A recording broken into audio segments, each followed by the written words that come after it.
$619.99. Ooh. Yeah. Look, I like Sonic the Hedgehog. That is a lot of money.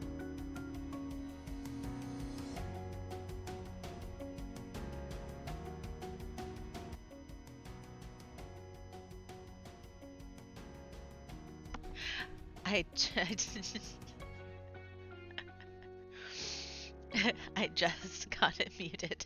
I don't think that will be the case.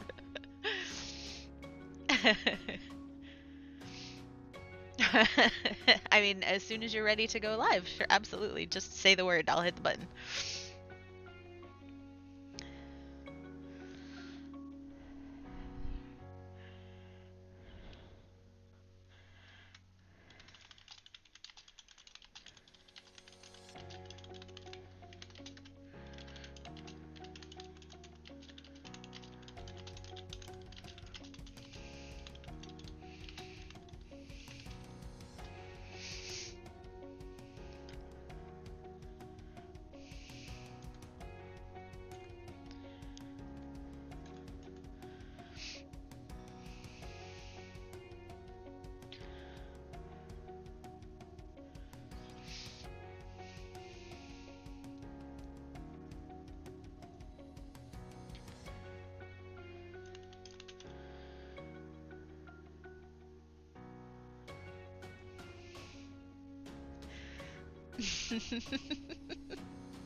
You ready for me to start the... Yeah, are you ready for me to start the stream, or you want to wait another minute or two? Okay.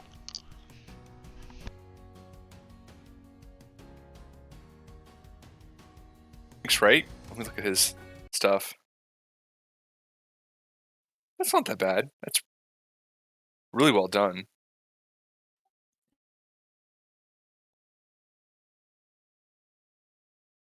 Dang, this is a dangerous website. Oh, they got Cowboy Bebop?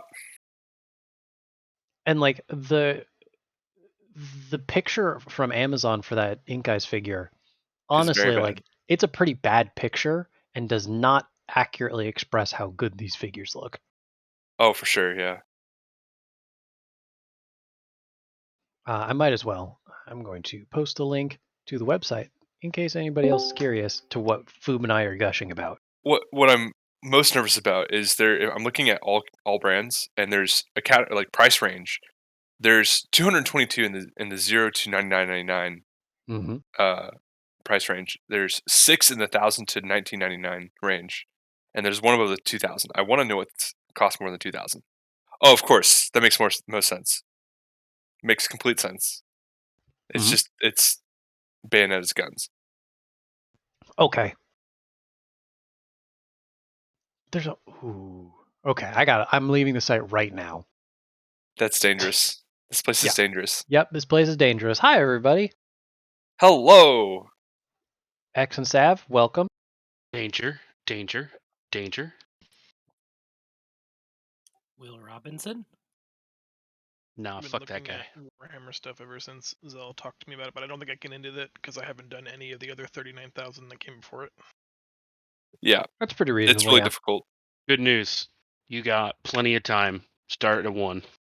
Mm-hmm.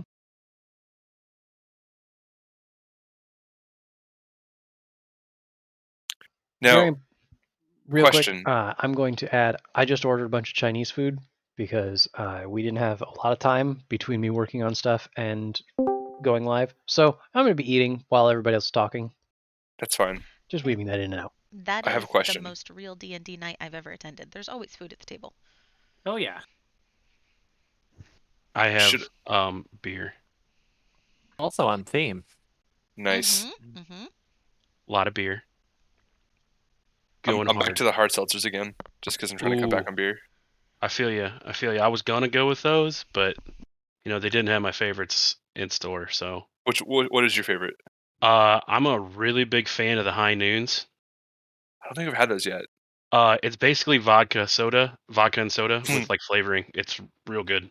That sounds way less carbonated than like White Claws and that stuff. So you don't like end up getting the really bad burps halfway through your night. I've been drinking the Trulies recently. Trulies aren't bad. But no, High Noon, highly recommend. I'll have to try it. Highly recommend. It's too late. I can't say my joke anymore, so never mind. Rest in peace joke. Yeah, I rest feel in peace like joke. it's always time Ripperinos. for a joke. It was a 40k joke, Warhammer 40k joke. Bring it back around before we start. Rest in pepperonis. It's okay. There's nothing funny about 40k anyway. It's true. Except the people that play it. What? Oh, your face. Nice. Got him. So, like, getting into 40k lore, should I start with like 40k, or should I go all the way back to like 40b, maybe 40m? Should I just go ahead to 40m? Like, what do you think? That's somehow actually worse than Try's version of that joke. I'm glad I got to do it. Thanks. Why don't you just start at 10k like everybody else? That'll be just a minute, guys. One of the most frequently asked questions, according to Google, regarding Warhammer 40k is the game dead? And the answer is yes, it's been discontinued. Is that true? No, there's no way.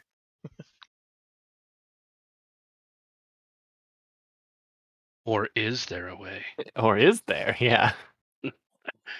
I mean, it's possible, but like... The second most asked question is Warhammer cancelled? And Warhammer community says all of the events have been cancelled. Maybe. That must be a very recent thing, because I know, like, just a couple years ago. This must have been for pandemic, maybe?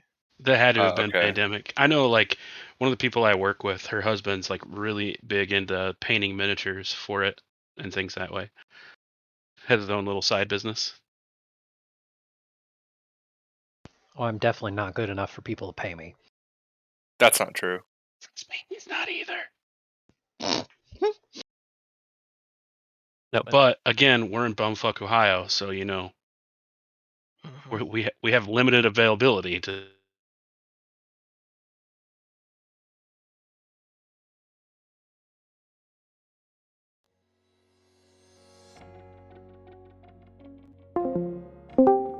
Like, live the rest of your life currently how you're living it, or would you rather have $1 billion and never be able to leave Ohio again? Me? Just you and everyone else in this chat. So, like, if I had $1 billion, but I could never leave Ohio again? Yeah. Like, not even on a vacation? No, you just can't step. You can't, like, you lose the money instantly if you step foot out of Ohio. Yeah, not worth it. Question though: do I lose what I have spent the money on? Yeah. Okay. Any equity, anything related to the $1 billion, you instantly lose it. Fuck that. Yeah, not at all. Ohio can't to be completely. Gotta be nice. So here's the thing. To be completely honest, Ohio gets somewhat of a bad rap, but the state's like 4 states in one. So like you have the Northwest Ohio, like where I live, it's all farmland. It's like flat. There ain't shit. It used to be a swamp like back in the long time ago, but phenomenal farming land, like peaceful, good hunting, things that way. You go up by the lake, you get, you know, all the businesses that the lake has to do. So you got a ton of glass. Toledo has like a Liberty Glass, which is huge. Cleveland's got all their stuff. Cincinnati, you go down there. I don't know what they have. Dances. That's what they have. That's true. Mm-hmm. True. But like if you go like to the east side of I-70, which is just east of Columbus, and it like cuts the state in half diagonally, it's a completely different state because then it turns into like the foothills of Appalachia. And like there's some really cool shit that's down there. You got a bunch of Indian stuff around. So if you like history, a lot of things that way, it's not a bad place to be, in all honesty. The downside, you have to deal with all 4 seasons in a week. You would you do it? But I would do it in a heartbeat. I mean, to be fair, I've lived here like 35 years. What's another 35? Like, fuck it. Fair. But you've visited other places within that time. True, but I also don't have $1 billion. I can like literally order anything I wanted to come to me. It's true. Like, cool. I mean, a lot of But, people forget, like, the state of Ohio is like the size of France. So, But counterpoint, I could visit France. counterpoint, hard you pass. could not visit France. Because then you have to. Then No, you have no. to deal with I French can people. I can visit France instead of having to stay in Ohio. Yeah, but then you have to like But then you have to go to talk France. to French people. Yeah. I was gonna say, someone could pay me not to go to France ever. I mean, I mean, Have if you- we're talking about overseas, France last on my list of things to go to. have you been to France? No, but I've met a lot of French countryside people. is beautiful. The cities Okay. I are have gone to better France than before, England. actually. Some of You're the big muted, I cities in think. England are not great. I liked France much better. Then the Megan, food you're is muted. amazing. Oh, sorry. Nobody could hear you.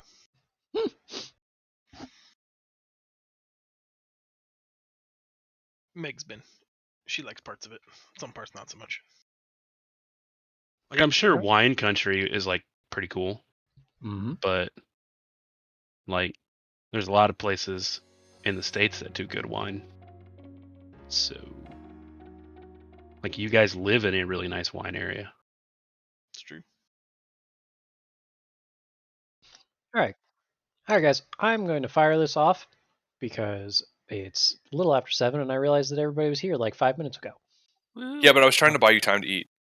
I appreciate that, but I'm going to buy myself a few minutes to eat and ask, does anybody want to give a recap of all of the stuff that happened? Oh boy. Mm-hmm. That's dangerous.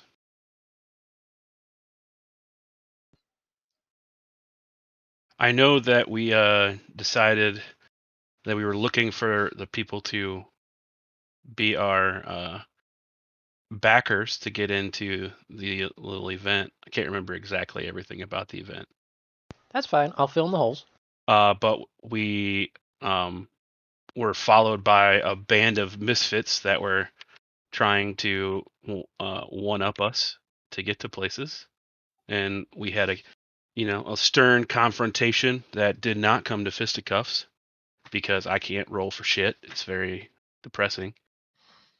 And then we fought like a Pop-Tart and like a jelly roll, whole bunch of cool things. And the pumpkin python. Yeah, pumpkin python. Yeah, okay. You know what? I'm proud of you. We don't even mention Telemar, yeah. Yeah. We hit some salient points for like what actually happened. Because, let's be real, there was a lot of exposition, right? Mm-hmm, for sure. Some So, big lore groups, yeah. Yeah. So we'll start with the exposition stuff. You were informed at the giant town hall meeting that the god of glorious victories, Telemar, just recently had a glorious victory and requested a feast. After first visiting Nazma and kind of just getting disappointed, there's not a lot of details, but he was displeased by that, and so he destroyed Nazma. It sounds like most of the Nazmans got out and are living in various refugee camps, but the Culinarians Guild sent just about all of their resources to go and try and help the Nazmans that were displaced. So now we are preparing for the Gods Feast, which is a feast being put together by the Culinarians Guild, headed by Guildmaster Rare, to try and put together a single, most impressive dish to satisfy Telemar's desire for revelry. Everybody in the Culinarians Guild that's still at the guild hall is permitted to put forward dish, and all of the Culinarians are looking for sous chefs to help them gather ingredients and put the dishes together, and that's where you come in. So you had a good long conversation with your administrator, Racklin, who gave you a lot of background information, a lot of advice for where to go, and he listed off a few culinarians that you guys might be interested in talking to try and find someone to sponsor you. And he did mention, hey, time is kind of the essence, and someone, Rayan, maybe, could practically see the tide of people that was getting ready to rush out the front door when you left. But he said, hey, there's 3 people that you should really consider looking at. There's, we'll start with the people that you're in the room with. I'll skip ahead a little, and they're here on the landing page. There's Ranmar Cast Iron, crotchety but clever. There's Pelna Coalstove, a dreamer and kind of cloud-headed, and there's Antonio Razmi, who is well, he's a backbreaker, but he's technically unparalleled. And so the party decided, hey, let's go talk to Pelna first. Found her lab/home empty, except for Brendan Stafford and crew, who did get talked down. I'm proud of you all. A couple people stuck around to look for her and kind of confirmed, yeah, she's not here, and it looks like she's working with someone. All right, let's go check in with the group.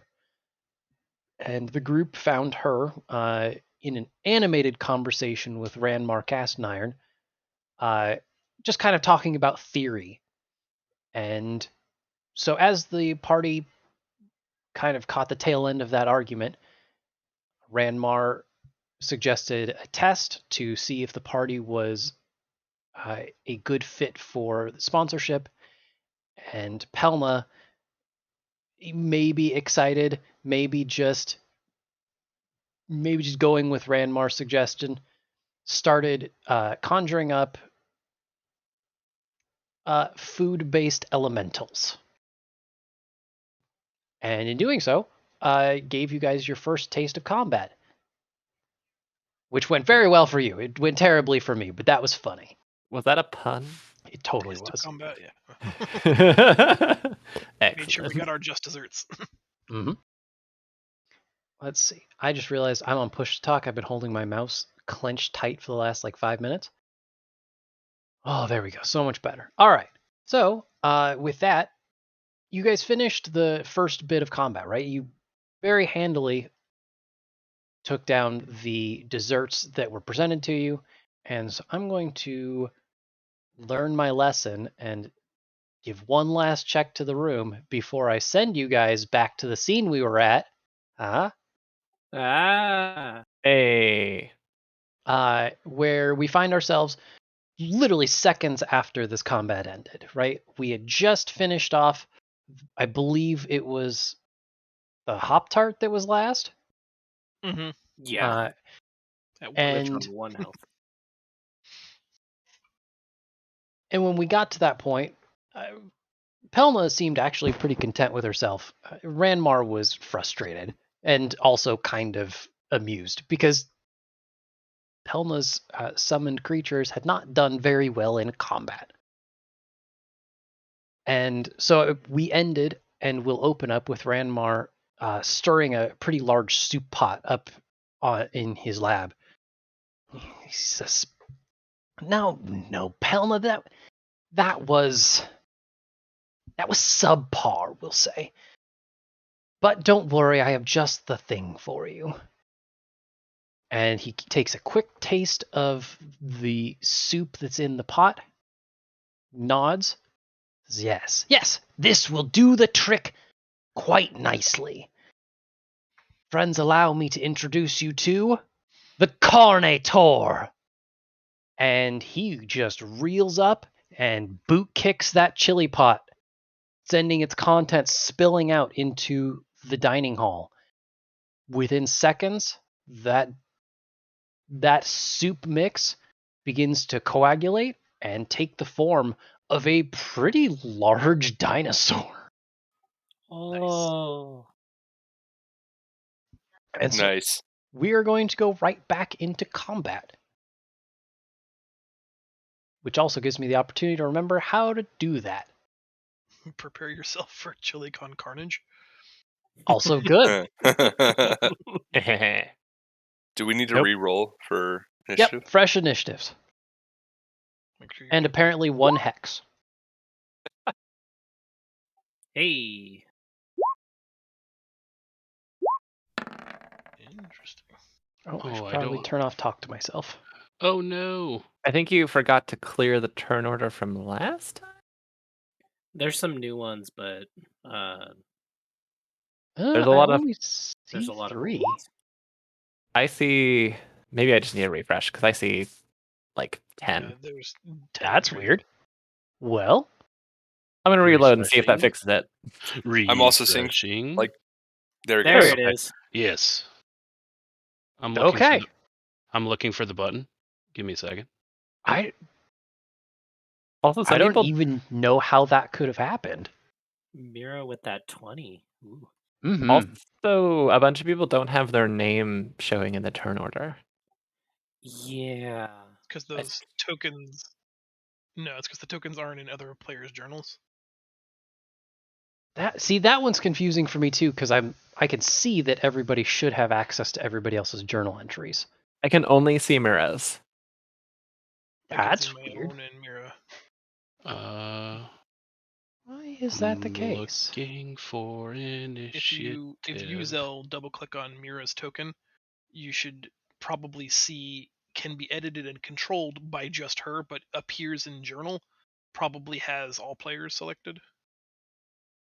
When I double click, it goes to the token settings, and it says who the character represents, it says their name, but it doesn't have any of the...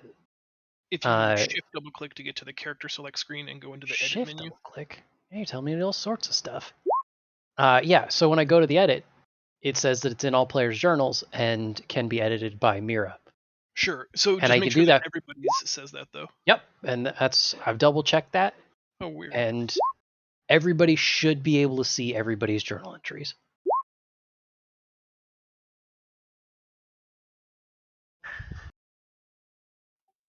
Interesting.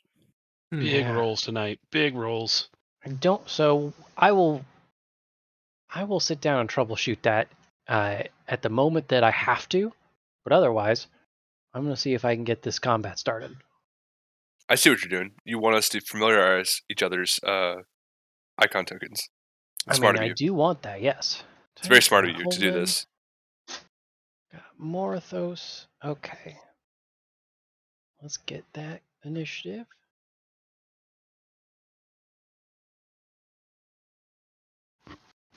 Nope, not that way.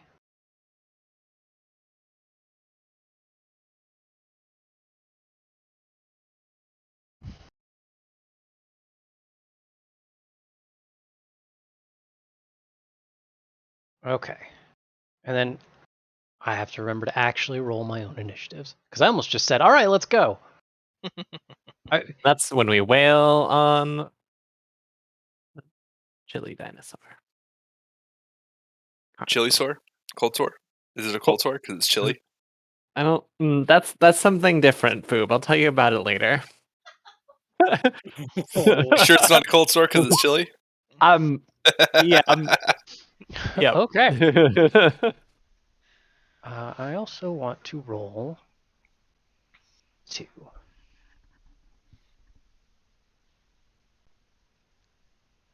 Boy, my journal... I feel like my journal should make a lot of sense organization-wise, and somehow it still feels like I'm flipping through book after book. Yeah, you can manually set it to like reorganize alphabetically, but it doesn't sort unless you tell it to sort. Mm-hmm. So, like, once you have it sorted, any new entries will just go in like order in which they were created, which is kind of dumb. Getting a little faster, rolling initiatives. That's improvement. All right, we did it. I've rolled some numbers. We got there. Let's get started. It looks like Morthos and Mira are tied. And as players, you guys can choose whatever order you like. I'm good either way. Ladies first. Dexterity. Mira it's dexterity, but appeared first. Oh, okay. I've always been a big fan of players can all go at the same time if you have the same initiative. So, by all means, if you would like. Fabulous. Well, I'm going to tuck myself back over here just to get away from the giant chili monster. And I'm going to try Vicious Mockery again because that worked out pretty well for us. So I'm going to stand back here and shout, "Phew!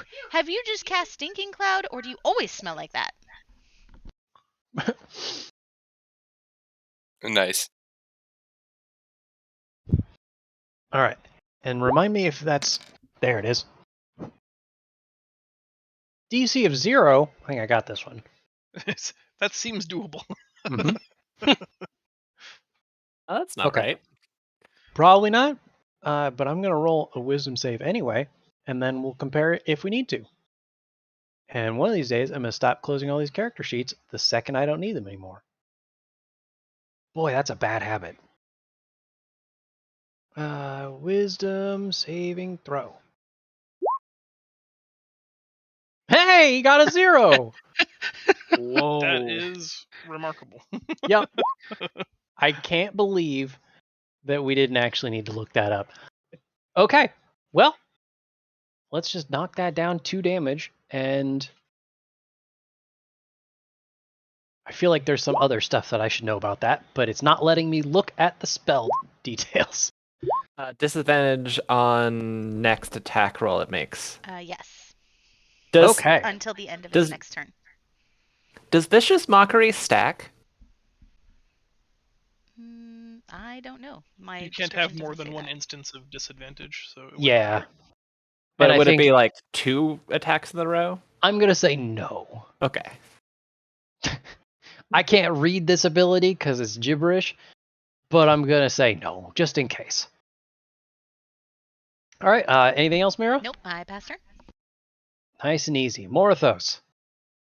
I'm gonna stand my ground, open my palm, and cast Eldritch Blast.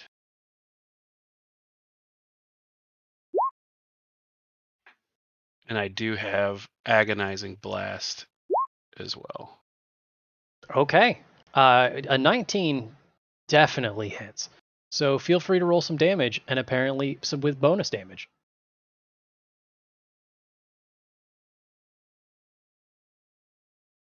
Oh, I clicked the wrong thing. My bad. Yes.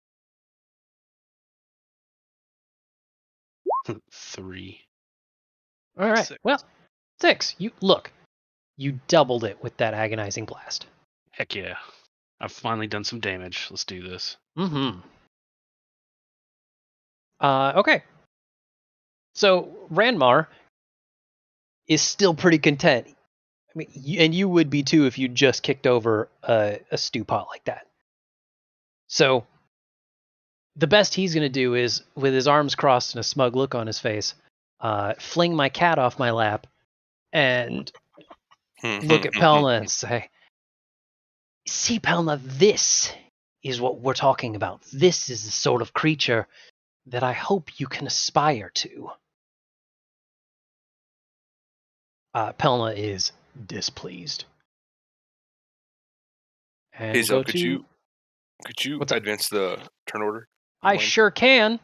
Thank you so much. That brings us to Rayan.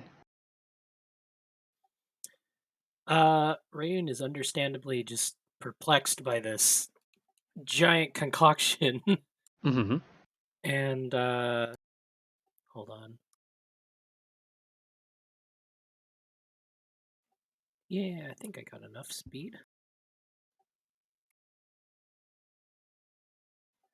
And Rayun goes into melee and attacks with his longsword at the giant concoction. All right. Glad somebody's not afraid. That's a normal roll. Ew. All right. Good start. Somehow feels worse than the 0. Only somewhat. We have not yet come to a decision on whether there's a horrible critical failure table. So for now, this is just definitely a failure. Yeah. Hey, you know what? Look, you'll get him next time, Rayan. If I have an idea, can I share it? Yeah, sure. Because it's a chili monster, I think that he goes to swing with the longsword, and the longsword and up to his arm goes into the chili monster, and when he pulls it out, it's covered in chili. Like gross, I'm for that. Slimy chili everywhere now.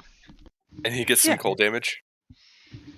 Once again, no cold damage. That may make his sword slippery and hard to hold on to because it's now covered with chili. We'll debate the merits of doing something extra mean because of that here in a minute. But we'll see how this goes for the next second, as much as I love you secretly trying to get him in trouble. In the meantime, I'm going to move on to Friar. Fire is going to... Yeah. Fire is going to use their bonus action to hex the chili monster. Mm-hmm. I guess I need to remember it does...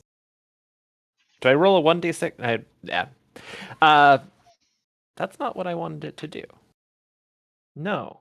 I want it... That's the one. Fuck you.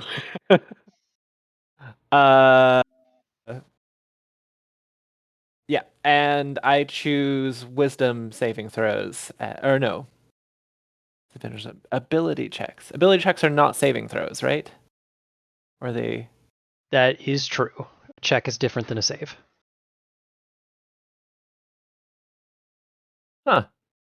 Okay. Well, wisdom checks anyways. And then I'll use my actual turn, or my action to cast Eldritch Blast. Okay.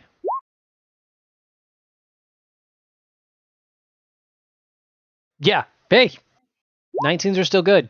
Jeez, what the heck? And then 12 force, 5 necrotic. Oh, one shy of maximum damage. Did it do the... Yeah. Yep.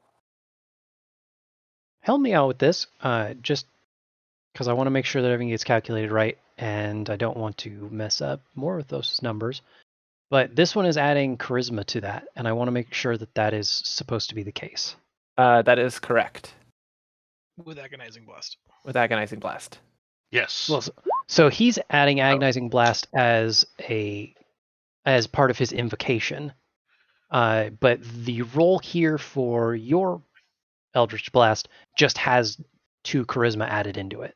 Yeah, he just made the attack include the damage so he doesn't have to link it separately. Yeah.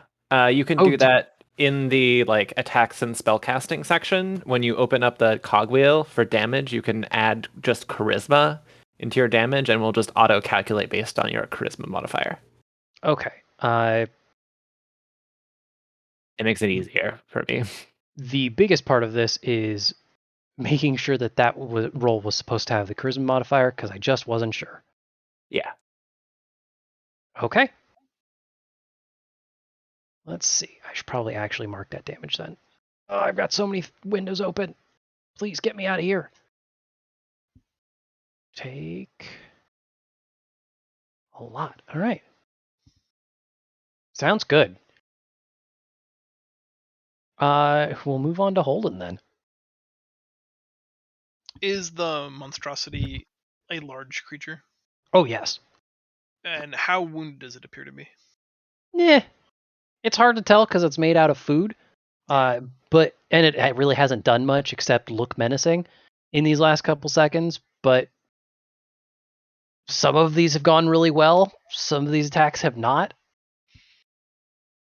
Okay, I'm not going to spend resources, but I am going to have Glitch move up and bite him, or attempt to anyway. Mm-hmm. And then I'll crossbow attack. Well, both of those are pretty straightforward. All right. Then by all means, I cannot read that very well in dark mode. Okay. Same. Yeah, that's going to be a challenge. Okay. I can put a custom something on it so it reads different. No, it's fine. I just have to hover over it for a second and make sure, and it you can always expands it a little bit. Okay. Well, this monster's starting to get kind of beat up, and probably helps that there's a robot cat literally eating into it. That being said, it's mad. Because all of the ingredients are finely chopped, would you say the situation's getting dicey? No, I would not. Instead, considering how glowing red and boiling it is, I'd rather say that it's getting spicy. Nice. That's a meat to it. You think we could say that maybe this is like kind of a hot chili? So it's doing fire damage? Once again, I'm not going to tell you what kind of damage it does. Yeah. Put your head in its mouth. Yeah. I think you should lick it. No thanks. This one is actually Bite relevant. it, yeah. Foob, what is your dex? My dex, oh no, it's 16. Okay. Well, then I'm going to move you ahead of the meat dinosaur. Cool. I'm gonna jump off this table in front of me and just hack right into it with my axe. Okay. And I probably missed. You definitely do. Cool. It's part of its natural defenses. And honestly, probably something like what Rayun saw, just with maybe a little more finesse. Of this axe just kind of takes a big old chunk out of the meat dinosaur and it starts to reform around the missing bits. I'm going to use my action surge on this guy. That's cool. I'm happy to, but you are going to have to tell me what you're going to do with it, and also say it correctly. Action surge. There we go. It took me a minute. I was like, "What am I trying to say here?" I honestly wasn't sure. I don't know. I just want to. I can attack again, correct? With this. You could take one additional action. Yeah, I'm gonna. So I would like to try to attack it again. Okay. Let's see how this goes. I clicked the wrong button. Ignore that. I figured, yeah. Hey, that's a little better. Roll some damage. Nice. I love that nobody has rolled like a 15 or a 14. It's either been critical misses or 19 pluses. Yeah, we know that its AC is somewhere between 9 and 20. Right? No, 19. Oh, sure. Yeah. So yeah, I totally jumped down, missed it, and then just in my follow-up swing, just swung up and just chopped into it. Mm-hmm. Actually, technically, the lowest is 5. That critical miss, though, so Yeah. we don't really know anything. All right, well, this thing has genuinely been hacked up, right? You're starting to see bits of meat and drippings all over this dining room. But it's finally maybe woken up from its creation. The first thing it's going to do is I'm actually going to roll a die, and I'm not even going to bother using the secret GM roller because it's easier to just grab a die from my bag. And you mean you're using the super secret DM roller? Yeah, the super secret DM roller of I have dice here. Oh no, we're screwed. And then I rolled it, and I realized that you could hear me rolling it, and that's just going to be a menacing sound from here on. From now on, you're gonna be like, hold on 1 second. Dice roll. Oh shit. So destabilize the campaign. Just roll a die loud enough for people to hear it and go, "Hey, Foob, what's your intelligence score?" Interesting. The Carnotaur is going to leap. Oh no. Because it's a bit hungry. It has picked to leap here and lunge onto Morthos. Does that count as attack of opportunity? I'm going to say no, because it's literally leapt over you guys. Oh, okay. And technically hasn't actually left your guys' attack range anyway. True. Did it leave the robot dog?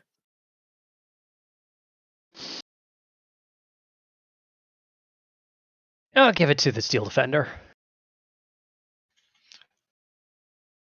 Can I instead use my pet deflect reaction instead of a attack opportunity? I don't know what your pet deflect ability is.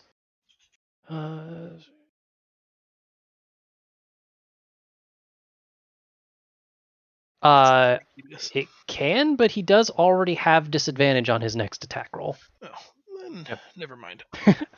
It's a good idea, just currently redundant. Do I get it? Oh, there, attack right in the of- middle. Right in the middle. And No. Stuff. good news, Carnotaur's taking some damage.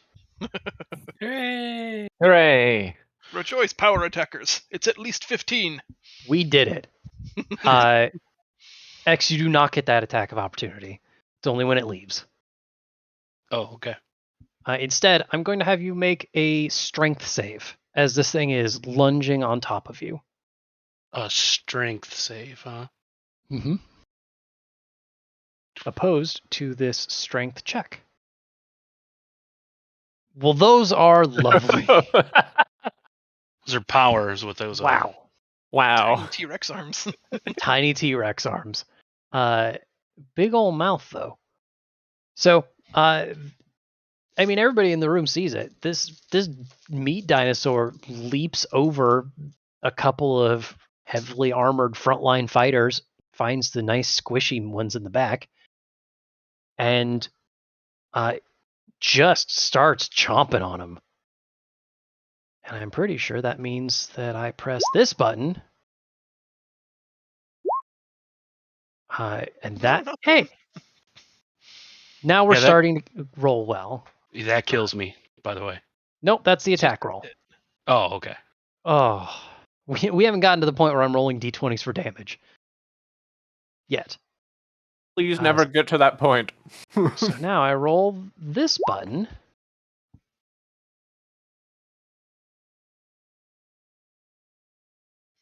That is actually a perfect damage roll.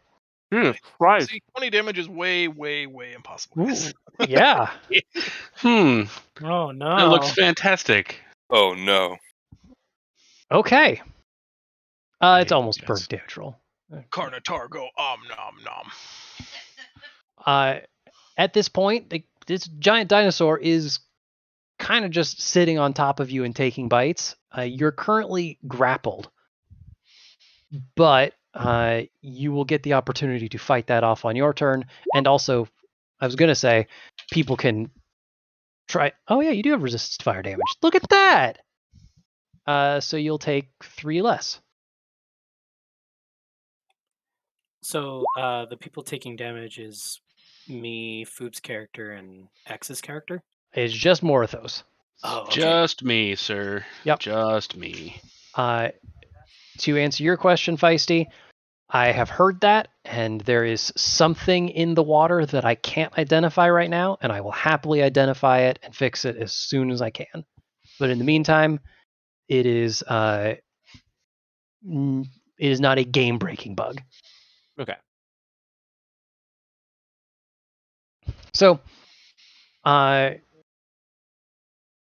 yeah, there's rules in here for, hey, if you guys hit it a bunch, it's not going to have advantage on its attacks and stuff. But it's almost dead, so if you hit it a bunch, it's going to turn into meat.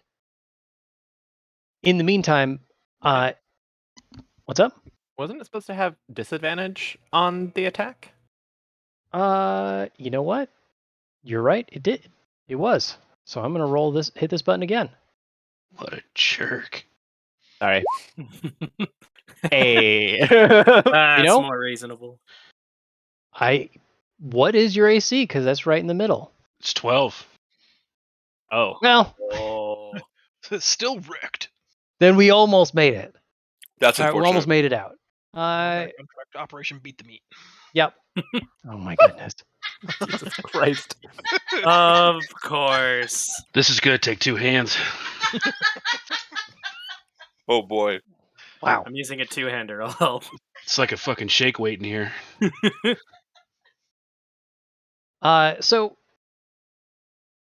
Pelna has now seen this and is not even interacting with you guys at all, but instead is just arms crossed looking at Ranmar, who's arms crossed looking back at her. And she's, so what would you have me do? And he goes, participate would be a nice start. She's, brute. And she looks briefly. There are a pair of implements within reach, an oven and some sort of chilling device. And she nods. Fine, Ranmar. This is what I've got. She quickly opens up the chilling device, and from it, a colossal blast of cold air comes out that very quickly takes form of this thing that I was only stalling a little bit because I forgot how to put things on the token layer. Oh boy. As it finishes taking form, she turns back to Ranmar, sticks her tongue out for just a second, and says, I can make the big brutes too. See? A Sunday Cerberus. Oh my god, I love it. He's so cute. What is and it? He's got sprinkles. I'm going to quickly roll initiative for that thing. A Cerber Day? Well, that's probably better. The best part is I have the name written down, and eventually this mystery will be solved. But not until I roll initiative. Which I can't do because I'm on the wrong layer. Gosh dang it. I got another one. A hot fudge Cerberus. Sunday Cerberus. Yep. We were close. You were very close. I was proud of you. I split that point. Inspiration for both of us. Yep. My turn? It is Mira's turn. Okay, I am going to stay where I am, and I'm going to give Rayun a little boost through some bardic inspiration. And the song that I'm going to sing is See What You Can Do If You Have Just One Extra D6. It might be good, it might be bad. Let's roll and see what fits. Jazz hands. Dun dun dun dun dun. So D, you get a D6 inspiration die. I feel inspired. And that's it. Pass turn. All right. So Morithos, at the beginning of your turn, let's make some contested strength checks. Yeah, strength. Woo! Well, it didn't do very well last time either. It's not going to keep doing very well. Oh dear. Oh dear. Oh dear. Hey. This is bullshit. I'm in a glass case of no. emotion. Bark twice if you're in Milwaukee. Sorry, I made a bad hex call. It occurs It's mind-boggling. I don't 100% know how Grappled works in this system, because every game is different. I think it's bullshit in every system. Also, yes. There isn't really a game that does this right. It's opposed athletics checks. The victor reduces the speed of the defender to 0 if successful. All right. Well, that makes it easy. easy. Move, but they can attack as normal. Morithos, let's go with that. You can't move, but you can attack like normal. Ooh, I can attack like normal? Cool. I'm going to cast... There's my books. Sword Burst. Put him to the meat grinder. Yeah. Oh, fuck. Slice and dice. Let's see. All creatures make a dexterity saving throw or take damage. Okay. That is not a check. A save. Okay, roll some damage. All right, and what was it? It's a 1d6. Mm-hmm.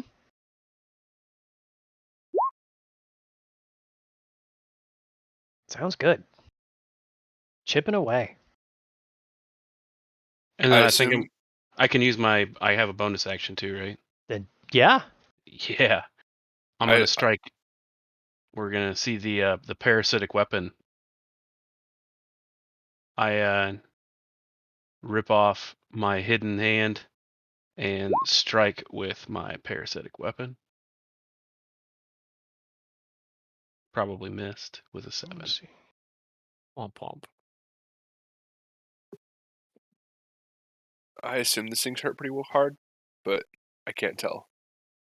Okay, so X, I think the way that this is going to work is your bonus action is what causes that to manifest, and that gives you the ability to take that attack action as an action. Okay, cool. My parasitic weapon manifested then. There you go. This is important. why don't you give us a description of how that happens and what it looks like? Now that I'm gravely wounded and angry, my arm that I have kept hidden with a long sleeve and glove has erupted, and it's large and flamed black with a mouth on the end of it.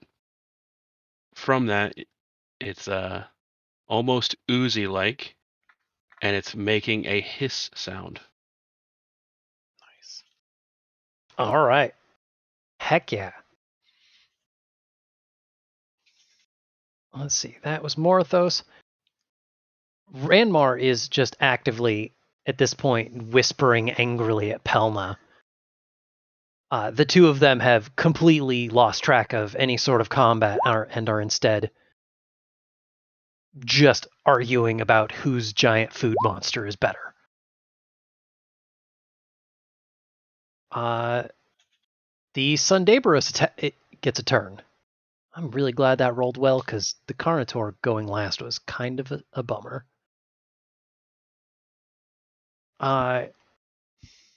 This thing has the movement of a giant dog. Have you ever seen like a Mastiff run? Oh. It's Yes. not exactly graceful. And Plus, it's ice cream. and it's made of ice cream. So the ice cream dog is going to pretty much take up exactly where the Carnotaur left. And each of its 3 heads are going to make an attack. First, we're going to pick on the Steel Defender, which is only appropriate that the dogs attack the cat. That seems right. Yeah. Oof. That's pretty par for the course. The middle one is going to attack Rayun, and we will narrate this once we figure out what happens.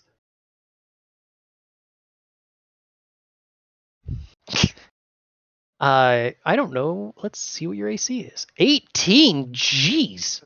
If it tries to bite Tyrus, I'm gonna deflect it. He is going to try and bite Tyrus third.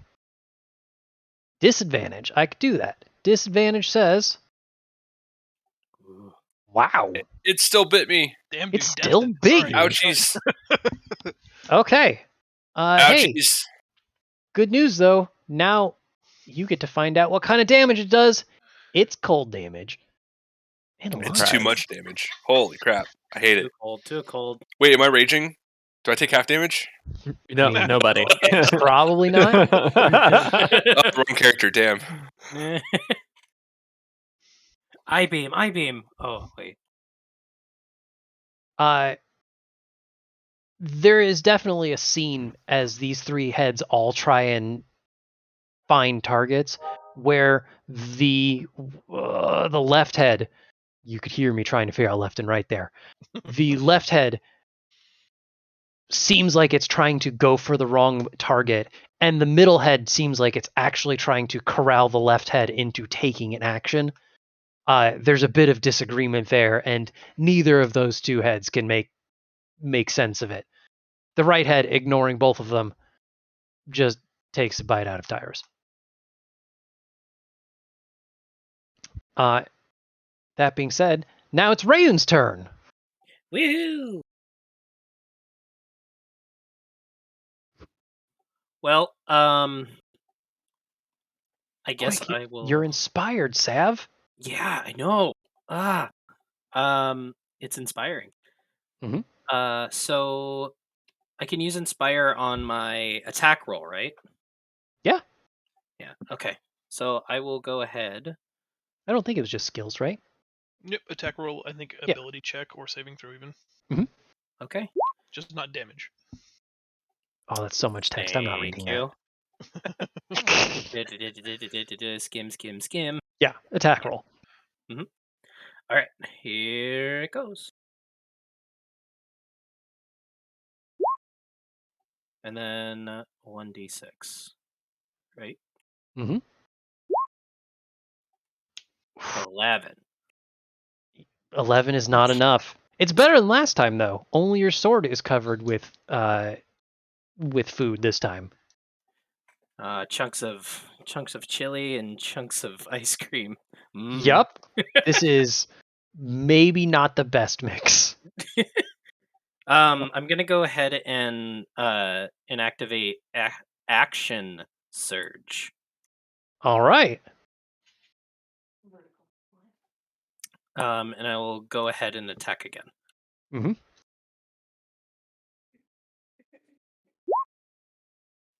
Nope. Sam, come on. Come on. Come on. Rayun Good just job. swipes again and it's like, oh, come on. Okay, look. After the first one was so demoralizing. Rayun is just covered in goo, and I mean, you say it's goo, it probably tastes pretty good, but after that first, it's hard to get back on the wagon. I understand. I feel bad for you. But not bad enough to linger on this. Friar, what's up? Yes. 100%. What? Oh, sorry. I was next. How are...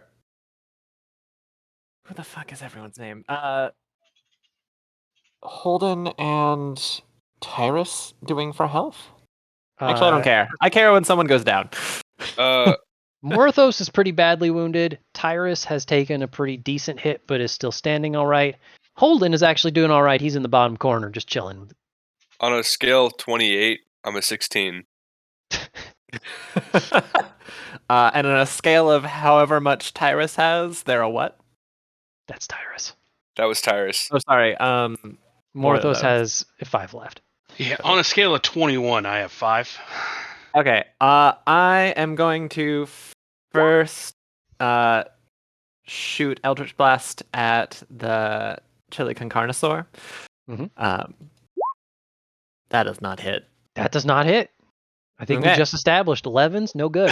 And I'm going to spend 2 of my healing light to pump Tyrus back up a little bit. Tyrus, okay. You're gonna have to. This is the first time we've seen this, so you should do it to Morthos instead. Sorry, I meant Morthos. I can't keep. I don't know everyone's name quite right. Still. Okay. So Morthos gains louder. 6 hit points. All right. Is that your final answer? I don't know. I kind of like the idea of you just ignoring him and healing Tyrus. And it's on brand. Is it because Tyrus and I are soulmates? Who can say? It's because you're racist and you don't like tieflings. Oh yeah, there's a lot of that going around. Between being tiefling and having a giant parasite coming out of my arm, I can see how it is. His arm's kind of icky. Hey Ranmar, is this thing have cinnamon in it? Ranmar will react, popping his head out of the argument. Yes, of course it does. I hate it. And then continues on. Let's move to Holden.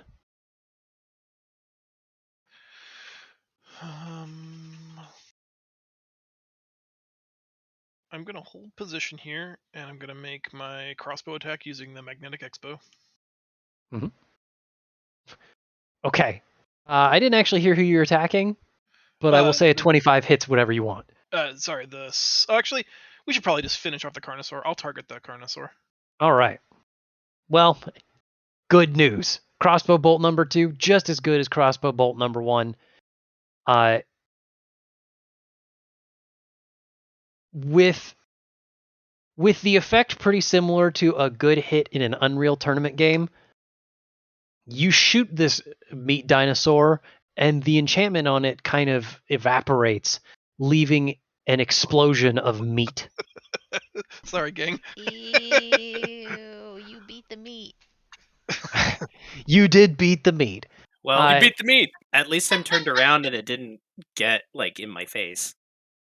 But it hopefully got on my back. Ranmar was prepared for this, as yes, the splash zone is probably about 20 feet. Just about everything in the room is covered in meat and juices. Pelny even gets a little bit of a splash. Meat juices. Mm-hmm. Dude, don't be upset about meat juices, man. That's an important part of meat. And I think we'll have the Steel Defender bite the Sunderberus. All right. Yeah, I can see that, Raven. It's most of this building. Yeah, that's from center. Yeah. Just not me.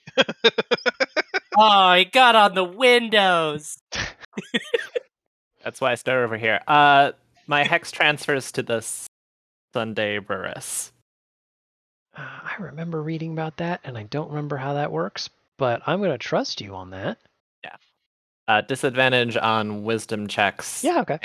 And extra necrotic damage when I hit it. Mm-hmm. Is it moving? It's a bonus action, isn't it? Nope. It happens when it dies. Let's see. Yeah. You can use a bonus action on a subsequent turn of yours to curse a new creature. Ah. I missed that. Thank you. And someone can remove that spell with remove curse. Freaking using a 3rd level spell to get rid of that bonus action? No thanks. It's also stacking damage taken. Yeah, true. Okay. I'm done. Well, look, for some reason, man, everything that you touch rolls super well, and it's not just you have decent modifiers, but also seriously, you're rolling like 18s and 19s. Mhm. That translates pretty well into, look, you have a pet robot cat, and as long as food monsters keep putting in front of it, what's it gonna do but keep eating? Seems right. Yeah. I'm gonna kick a small bit of chili towards Mira playfully. Let's move to Tyrus, who is just covered in barbecue juices. Yeah, sorry about that. I'm gonna use a finger and just smear a little bit off my shoulder and just lick it. Oh, it tastes very good. It's delicious. It is I like it. tremendously spicy. You hear Tyrus go, mmm. And then he's gonna attempt to disengage. Not actually using disengage, just running away. To here. Okay. So that's gonna attack of opportunity, I believe. Sure is. Go for it. That's just going to be one of these. Boop. Oh, Cool. not with disadvantage, but it misses anyway. Misses either ways. And then he's going to pull out his rifle and he's going to aim it at the middle head and shoot. All right, we finally get to see the gun. And it's going to be very loud. Dang, look at that gun. Tyrus uses gun. It was super effective. Dang. I cast gun. Sword shield and gun version. Okay, yeah, look, guns are still fairly hard to come by around here. It may be that's the first time some of these people in the room have ever heard a gunshot. And what a gunshot it is. Boy, we're indoors, and that's really loud. So I wouldn't be surprised if I accidentally caused some damage to other people via their hearing. Yeah, there is some magical propulsion involved in guns in the D&D universe, so I'm going to say it's not deafeningly loud. Otherwise, we're going to be dealing with that all campaign, and I just don't want to. So I think it'd be pretty funny if you did, though. But okay, gotcha. We take 1 ear damage. That being said, flat out, what would normally be brain matter is just ice cream being sprayed out the back of this Sunderberus. The head doesn't really notice. It or at least doesn't deflate. It's still active. It just lost a big chunk of its innards.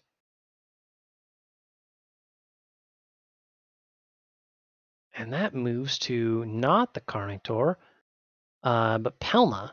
Pelna looks into the oven, and she comes up holding what would normally be difficult to see in the din of combat, but I don't care for narrative reasons. A grilled cheese sandwich. And you could see that she makes the motion questioningly of, do I throw this grilled cheese sandwich at them or not? And then she shrugs and just takes a bite out of it. And we move to Mira.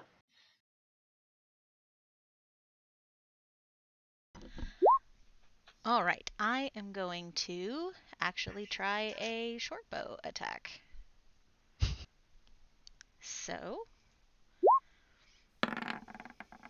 Mira roll. Oh, I got Oh, no. a 1! I'm going to say that because I was trying to flirt with Holden and he wasn't paying attention to me, I got distracted and like accidentally let go too late, so the arrow just shot the floor and then just kind of skidded off to one side. that's very reasonable. And hey, let's be real. You're covered, or there's still some residual meat juices. You're just barely out of the blast range, right? Like a little bit of grease on the string. Who knows what's going to happen to that arrow? Exactly. And I think I will save. I'm going to move myself a little bit away just to make sure that I'm out of the splash zone for this one. That's fair. You guys have seen what's about to happen. And I pass turn. Morthos. Oh, now that I can move and I'm not stuck to the damn ground. It just covered in grease. Oh, just covered, just a little slippery. We're fine. Mm-hmm. I Normally use spell am. for that. Got a few of them. I am gonna cast Hellish Rebuke on the Ice Cream Dragon. Does he take bonus fire damage? He is ice, by the way. Maybe. Let's see. A dex save. Nope, that's the Carnator. Dex save. Okay, dex save for half damage. Got it. So that's going to be halved and then doubled for 14 damage. Yeah. Hey, you know what? Good call on using fire damage against the ice cream element. I mean, I was gonna say he is ice cream, so Yeah. Yeah. And it's exactly what you expect. You hit this thing with a tremendous gout of fire, probably fueled by how angry you are with being eaten by food. And a huge chunk of its chest is melted away. And whereas being shot in the head, it just kind of reformed around the bullet hole, the fire, it did not reform. Anything else, Morthos? I'm just gonna, for the extra action, I'm just gonna shoot it with my light crossbow. Is Hellish Rebuke a bonus action? Oh, Reaction. It's reaction. That's when he gets hit. Yeah. Yeah, when you get hit. Yeah, I am gonna have to. I'm gonna have to play by the rules on that one. Hellish Rebuke is specifically when you've taken damage. But I have taken damage. At the point where you've taken damage, and it's against the thing that damaged you. Boo. So the Carnosaur is what you would have could use it against when it did it. Well, that ruins everything. So I'm going to temporarily heal that fire damage to the chest. But for what it's worth, I believe in you. Now I gotta find something else to do. Useful to me yesterday. I mean, you did just summon your parasite sword. Yeah, but then I have to run up and actually use it. Then if it attacks you, you get to Hellish Rebuke. That's actually as long as you point. don't die. Are you saying there's synergies? All right, Synergy. I'm gonna first attack with. Yeah, I'm gonna attack with my parasitic weapon. Obviously, it misses. It does miss, yeah. Which doesn't make sense. It's a parasite. Yeah. And then having a bad day. I'm always having a bad day. No, it's having a bad day. Yeah. But with having a bad day swinging, you're having a bad day. I still have an action left, right? The attack is your action, and you took a move action, so you'll have a bonus action available. Okay. With that bonus action, I'm gonna cast Infestation from the hand.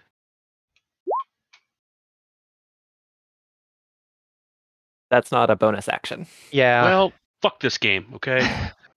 then I'm done. Then I'm done. Sorry, okay? X. I'm fucking done. There we go. Casters are really finicky to get right of what you can and can't do in one turn. It's annoying sometimes. You'll figure it out. Ranmar is, at this point, angry at both Pelna and Friar. And will shout out to Friar, well, then I'd like to see you conjure a better non-cinnamon meat monster. And that is the extent of what he's doing. The Sundaberus is going to defend itself, honestly. Shoot. It's one of its boon companions just got exploded. I'm going to roll 3 dice real fast. Oh, buddy. Hear that? That's a sound of doom. Oh, well, that worked out. The Sundaberus is going to make a bite attack against Morthos, which misses. A bite attack against the Steel Defender, which I think hits. Oh, definitely. 21 should be pretty good. I'd like to give disadvantage if he attacks Rayun. He is not about to attack Rayun, but I appreciate it, and I bet Rayun does too. Yay. And instead is going to breathe frost in a 15-foot cone that is, at this point, I don't have a good way to draw a cone. Ooh, and I almost just moved Rayun. Let's do this.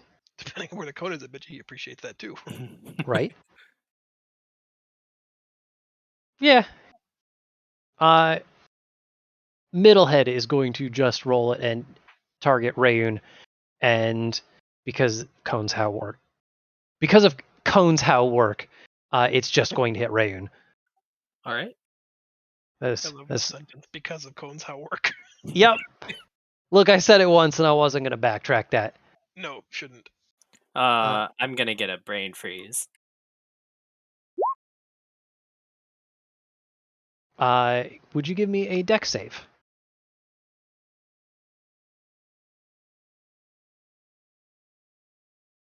Just a regular one, right? Yep. Jeez. We've been saving up for it. I'm saving. Can't hit, can't be hit. What a day.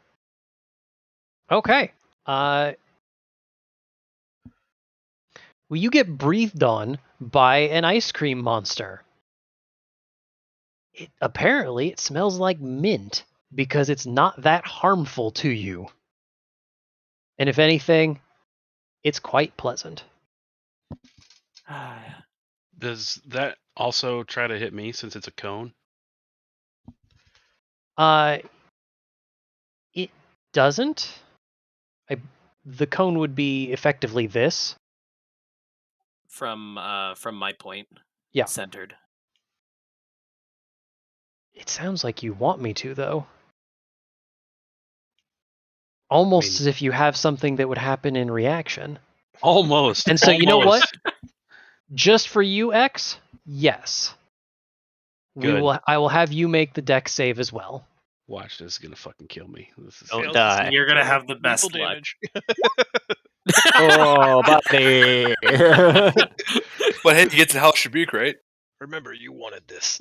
Yeah, I know. All right, well, you take 3 whole cold damage. All right. And now. Yeah, but so now I can, since I got hit, I can hit him with Hellish I will Rebuke, give right? you the option, because we have already done this once before, if you would like to instead just have the result from the previous one. Heck or yes. if you'd like to reroll. It'd be a reroll on the save and the damage. So it's up to you. You know what? Let's flirt with fate. Let's run it. I'm gonna do it. All right. Okay, so it's going to be better damage and a second attempt at the dex save, which was actually better as well. Okay, but again, the damage gets halved and then mysteriously doubled as a giant portion of this thing's still chest gets caved in with fire damage. Look at that. Huzzah. I'm on the wrong tool this time. There's a lot of functionality in this I'm going to have to get used to again. This time, not only do you hit it and it reacts violently, but it takes a stance as if it is very angry. Which probably isn't going to matter too much, let's be real, because it just ended its turn. So we've got some initiatives to go through. Starting with Rayun. Let's break the streak, man. All right, here we go. There it is. There it is. All right. All right, here we go. Well, we're working on that. In the meantime, you know what? This is such a monumental moment. Rayun has made an attack roll.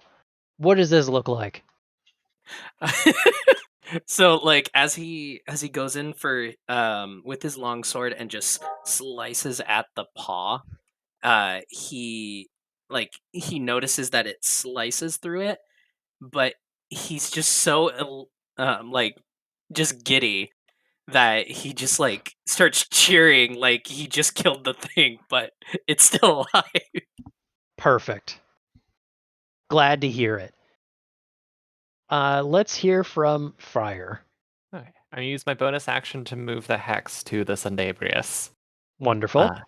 And then shoot an Eldritch Blast at it. All right. Fucking hell. That's not going to do it. But good news, you didn't roll a 1. My charisma's so low. You know what? We're just going to move to Holden and not dwell on that really bad roll. Holden. I will fire my X-bow. Mm-hmm. I feel like I clicked it, and I'm going to wait a second because I don't want to click it twice. Nope. Well, yeah. Weird. Oh, there they are. Told you they were coming. Yeah, I'm going to take the first one, both because it's the best and because it's the first one. And, gosh dang, what a roll it is. We don't need to worry about the other 2 heavy crossbow rolls, not just because of the fact they don't exist, but because the first one will deal lethal damage to the giant ice cream dog. I will also have you narrate how this goes right up until I take it away from you. Watching Rayun celebrate his modest success, I take the moment to carefully observe all the bodies in motion to find the perfect angle to shoot from. You can hear the magnetic turbines hum on the X-bow until almost faster than perceptible sound. The bolt lands square dead center mass, creating a cavitation that moves the liquid mass of its body apart, leaving a hollow, causing the creature to collapse in on itself. All you. All right. Yeah, that works for me. And about the time that the remaining body of the Sundabrius hits the ground, just like the Carnator, a shower of ice cream erupts from what might have been a corpse for a second. A similar blast radius covers just about everybody but Friar, Mira, and Holden in liquid dairy delight, including Pelna and Ranmar, who maybe they're used to this sort of thing, but neither of them really react to their monsters exploding. There's a bit of quiet, and I can actually delete this token that I forgot to do.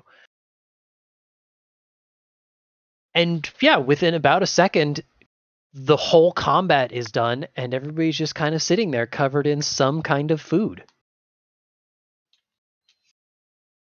The first one to say anything is Ranmar, who is still holding a ladle that is now maybe a little bit contaminated with ice cream in the middle of his meat stew.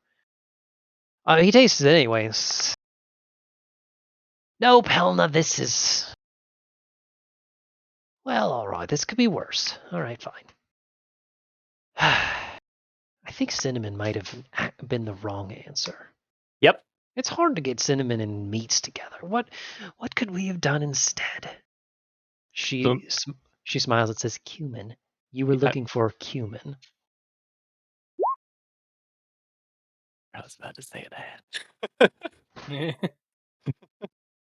He said, yes, of course. Oh, right! Excuse me. Please forgive me. Forgive me. Hello, everyone. I don't remember if we've done this. I am Ranmar Castaniron, and I suppose that you are here for a sponsorship. Yes, that's what it is. Sponsorship. Am I correct? Yes, you are. Yes, and you said this was our test. Yes, that's what I was doing. I was testing you. Right. Well, test concluded. Test successful. Everyone here was successful, except human. We'll work on that. Anyway, yes, I suppose I am happy to sponsor you. And Pelna at this point, she's still smiling and is kind of drenched in ice cream. But she steps up next to him and says, please forgive Ranmar. He is focused. If you're looking for sponsorship, I'm sure that the two of us can absolutely sponsor you. And he gets mad. Like, what do you mean, the two of us? That's against the rules. There's 6 of them. That's against the rules, too.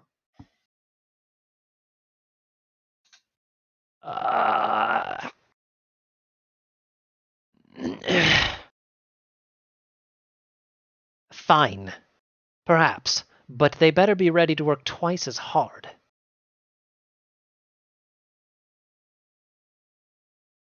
Pelna, at this point, steps down and says, again, forgive him, please. Hello. How exciting. I'm so excited. Are you ready to begin work? Sure, but can we? Is there somewhere where we can wash up and stuff? Oh,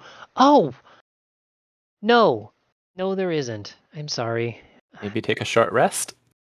Restrooms are for customers only. Ah. But there will be plenty of facilities at the Culinarian Guild headquarters. If you don't mind a bit of a march back to Allers Hall, I'm sure they will be happy to clean you up. I feel like paperwork. That is for Ranmar, I believe. And she retreats at the sight of paperwork. Ranmar comes down, scoops it up, quickly throws some ink on it. Yes, paperwork. Pelna, get down here.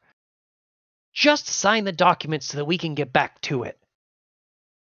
And she, with the hesitancy of giving blood, puts down a small bit of ink that is probably equal parts ice cream at this point. Nice. Very well, very well. It is official. You are being sponsored. And in the same vein, we'll be here to help us with our task. Turning to the party, I want to tell them that very, very strategically, very tactfully, tell them that we are now officially sponsored by our top 2 choices for culinarians. Our first and second pick. I am... Oh, I'm not standing next to anybody. I was going to try to whisper to the closest person. Does this mean we're not going to check out the third person? Whisper to the dog. Yeah, whisper to the dog. Perfect. Send this message to Holden. And don't let them overhear. I thought we agreed that time was relatively short, and since there was a lot of competition already, that we kind of liked what these 2 had to offer, and we were likely not going to find a single person that offered the same advantages as both of them working together. Did I leapfrog over that? No, that was definitely part of the conversation. Yeah. I'm all about it because these two were the ones that I liked the most over the Gordon Ramsay guy. He seems scary. By the way, you guys can feel free to stand wherever you like. We're not in combat anymore. You can move around pretty freely. I think everybody except for me moved. I'm trying to stay outside of the splash zone as much as possible. I don't want to get my shoes dirty. Oh, well, I got bad news. What's going on back here? That's a larder that's probably closed. Oh. I knock. No response. Okay. Ranmar actually at least hears Holden and say, well, now you've got me curious. Who was I up against? Well, it doesn't matter. We got our top 2 picks. That's all that really matters. You came highly recommended. Well, I do appreciate that. Goodness knows every once in a while the guild does tend to forget about me. Goodness, I practically reinvented their army, and that's the thanks I get. No, But I'm not going to... practically feared. Don't say too many nice things about me. Goodness. So, Ranmar, will you sign our paperwork and issue us our badges? No, that's going to be Racklin, I think, right? Yeah, Racklin has the badges, and Ranmar actually has signed the paperwork. Right? Is Holden going to be responsible for it? Well, he was responsible for it before. Perfect. He's currently holding it. Ranmar says, so, I know that you need to bring this back to the administrators so that they can get all of their paperwork done. Use the walk home to think about what you would like your team name to be. That is important. Remember that whatever team we are working for is going to go down in the annals of history, and goodness knows I don't want to be called something stupid. We'll work on it. We hopefully won't disappoint you. Right. Wonderful. We probably will. Oh, shush. I vote the annals of history. There we go. Already disappointing. Is everybody ready to walk back? Is there anything else to do here? Pelna, who I have actually lost because I'm pretty sure Foob is messing with me, is still smiling, says, when you've turned in your paperwork, please come back to us. We will have put together your first assignments.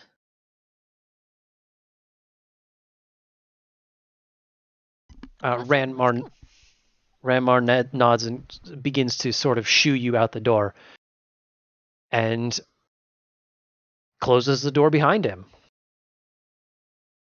All right, then. Interestingly, I've lost the ability to interact with any tokens at all. Are you on the wrong layer, or do you not have the select token tool? I may have been on the wrong layer. Get off. I was on the wrong layer. That's going to happen so much. Yep. All right. So it sounds like the plan is back to the Culinarian Guild Hall? Yes. Yeah. Sounds good to me. Real quick, Zell, if I can just, speaking out of character, do you know the 3 hotkeys for the layers? I sure don't. M toggles to map, K toggles to DM layer, and O toggles to object or token layer. So that scroll through. Sounds lovely, and I am sure one day I will figure that out. I will definitely try, though. Okay. Leaving Ranmar's lab/restaurant, it's definitely night by now. Like, it was pretty close to night when you left. It's actually night now. And pretty quickly after, you realize it's dead quiet out here. Could I get some perception checks from people? Yeah, sure. Or investigation. Either one's fine by me. How about, just throwing this out there, Mhm. this? Whoa. Goodness. No.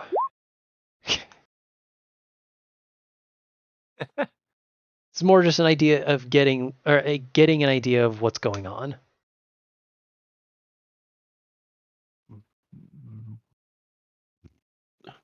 Okay, so I get to pick between Yeah, sure. perception or investigation.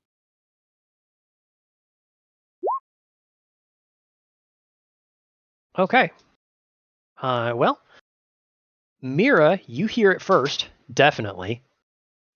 Pretty far off. A lot of you can tell pretty quick that this town is quieter than it should be. I mean, pretty recently you saw a horde of eager adventurers rushing out of Aller Hall, trying to get to their culinarians. I guess only being stopped by the Herald of Telemar. And now it's nothing. Mira, you were the first one to pick up that there is a single set of footsteps just outside where you're at, like closer to the main road leading back up to Aller Hall.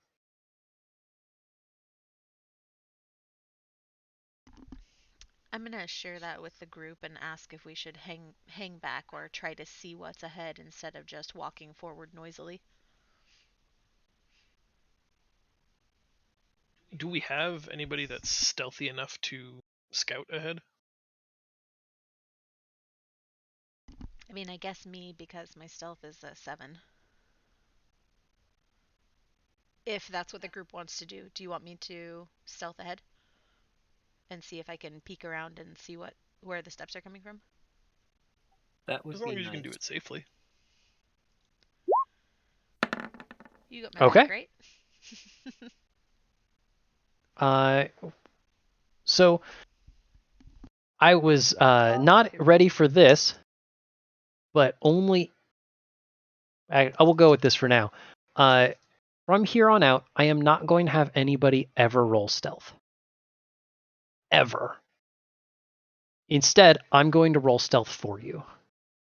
Oh. And the reason I'm going to do that is because I have seen a lot of instances where people have said, I'm going to sneak past someone, and they roll stealth and they get a 4, and they're like, well, what I'm actually going to do is kind of saunter around like I'm supposed to be here. So instead, from here on, if somebody wants to sneak, I am going to have you tell me that, and then I'm going to roll it on your behalf. Keep that secret. Sounds good. He's seen the way you play Candyland. This first roll is fine. I'm not going to worry about it. But that was something that I was just not prepared to interrupt for. That being said, Mira, you poke your head out the alleyway, and instantly you see what's causing, I'm going to say the commotion, even though, let's be real, there's no commotion at all. But what's causing almost all of the noise that you're hearing, which is walking generally in your direction, is the Herald of Telemar. She is not guarded by any of her retinue. She doesn't have a guild escort. It is just her by herself. Does she see me? Her head is down as if she is in prayer. She's still walking, but she's just walking with her eyes closed. And am I by myself away from the group, or is the group standing right behind me? Ranmar's kitchen was sort of in an alley, and so you had to walk towards the exit of the alley. So you were sort of at the corner of the alley in the street, probably a good 30 feet away. There's enough cover that she will eventually walk by you, but under a normal circumstance, she probably would not notice you. If she hasn't already. Okay. I'm going to walk slowly toward her since she's walking toward me anyway. And when she gets a little bit closer, like, I don't know, a handful of feet away, I'm Mhm. going to say good evening and see if I get any response. The second you say something, she stops. Does There's she lift no. her head? Oh. She stops and does not otherwise move. And I paused for a second to really debate mentioning this, but there's no reaction, right? Like, you startled people before. Mira has scared the pants off people. She has a quiet step that happens. Savi just comes to a stop. And a couple seconds later, she raises her head up, looks at you with a placid gaze. You are not supposed to be here. Oh, I'm sorry. I'm not from around here, so I didn't know. I was just coming back from my sponsor's restaurant and heading back to the Culinarian Guildhall.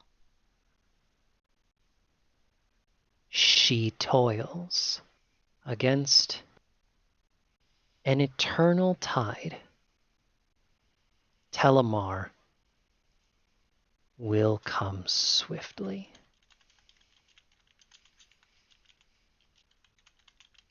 Oh.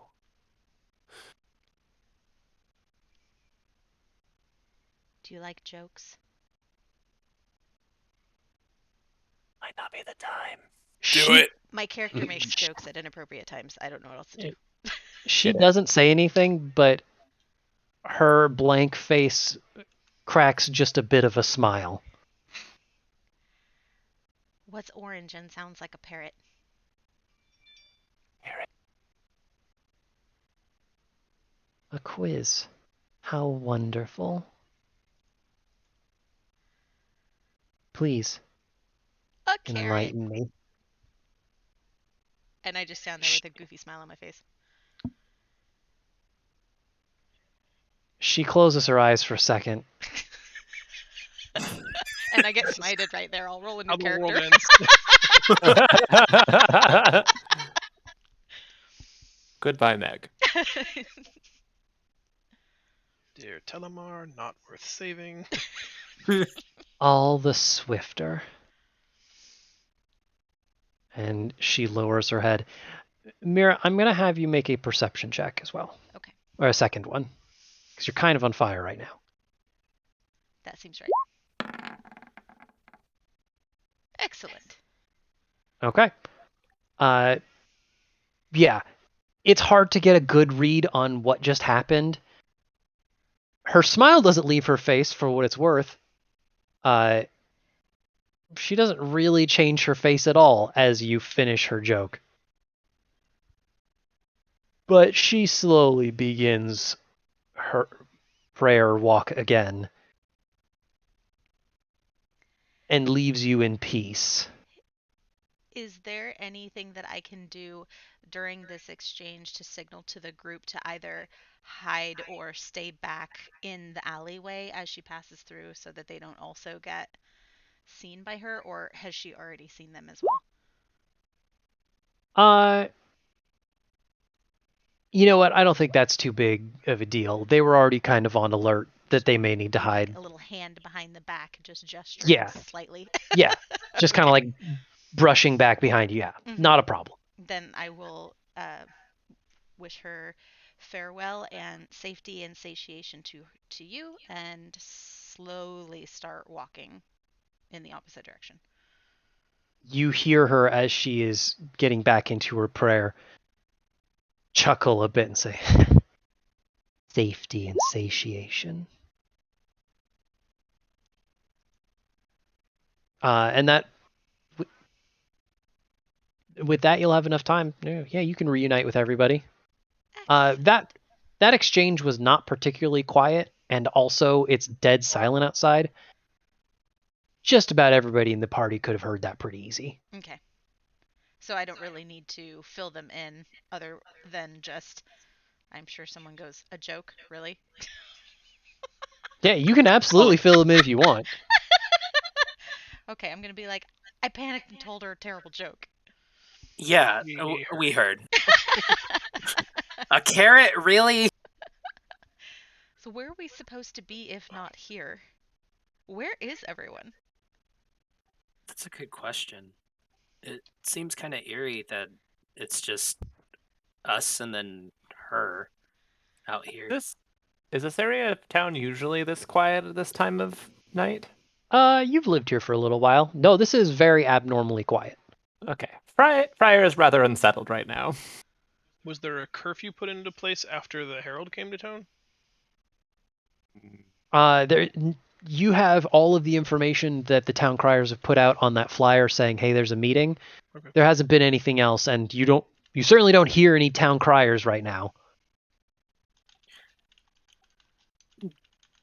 Do I hear anything like within the buildings? Is there like homes in the area that we're in?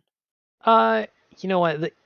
I'm not going to make you make a perception check. If you put your ear against a door or like poke your head into a window, yeah, everything's still inhabited. This isn't Bloodborne. But it's just the streets themselves. Well, at least people are in their houses, but I don't know, just something's off. Should we go quickly and quietly back to the Culinarians Guild, or do we want to try to... Yes. I want to go and see if we can find out where we were supposed to be. We should do our rest and get cleaned up before we get into any more trouble. I think I got ice cream in places ice cream shouldn't be. Maybe, oh, hold on. And he pulls like a meat off of his shoulder pad, and he just looks at it and he says like, yeah, definitely need to clean. All right. Hey, guess what? No huge further transactions between yourself and any heralds or gods on the way back to the hall. Nice. Did anyone take notes on exactly what she said in response to the... I take notes, and so I was typing them down, but I couldn't get exactly what she said to me. She said that you toil against the tide, making it seem like our efforts are in vain, and that his approach is being sped up. I don't remember the exact verbiage, but it made it sound like he was coming sooner rather than later. She definitely said he was coming soon, and then in response to your joke said he's coming sooner. Oh, so a threat. Okay. Thanks. I just wanted to make sure I had that down in my notes. All right, onward to the guild hall to get our badges and submit our paperwork and see what the heck is going on. Yep. I'm going to move us back to here. This should work. Because I've already used this asset and I don't want to make a new one. The guild hall is quiet. There's definitely activity though. Like this is not creepy outside quiet. This is just, hey, it's probably like 9 p.m. and it's late. Survivor's on. Quiet. Great show. Yeah, totally. Is Racklin there? Racklin is. It takes you a little bit. This is a very large building, and getting to his office is a bit challenging. Third floor, far end of one of the wings. I think this was shared with everyone. No, I don't know if it was. Somebody saw someone observing the party outside of a window. I did. I thought it was you. It was you or Holden. It was myself. Yep. You would at least recognize that you are going down the opposite wing of where you were going before. Looking at the building, the person spotting you was to the left of the building, and you took a right. One day I'm going to be good at left and right. I'm so excited. So after some directions, after a lot of stairs, you do eventually find yourself in a pretty cluttered office where Racklin is sitting. There's a second desk against the other side of the wall, but Racklin is the only one here, and he abruptly stops his paperwork as you enter. And when he sees the state of use, well, you've been on an adventure. They need to clean up. We've got sponsorship though. Well, let me take a look here, see what we're working with. He takes the paperwork from you, already kind of playing with one of the badges as if it's a fidget spinner, and he's just doing something with his hands. He starts reading. Well, hold on. Which one of these is your sponsor, though? Both. They both hit. It was reasoned to us that if one is good, two is better. These are unusual times. Well, there are 6 of us. It is supposed to be against the rules, but there are 6 of you. You get one culinarian per 4 people. We have 1.5 culinarians. That's the exactly correct number for 6 people. I'll tell you what. I'm just not going to tell anyone. Because honestly, I want my team to win anyway. 2 culinarians it is. I've heard some reports. Did you check on Culinarian Razmi? We No. did not. No.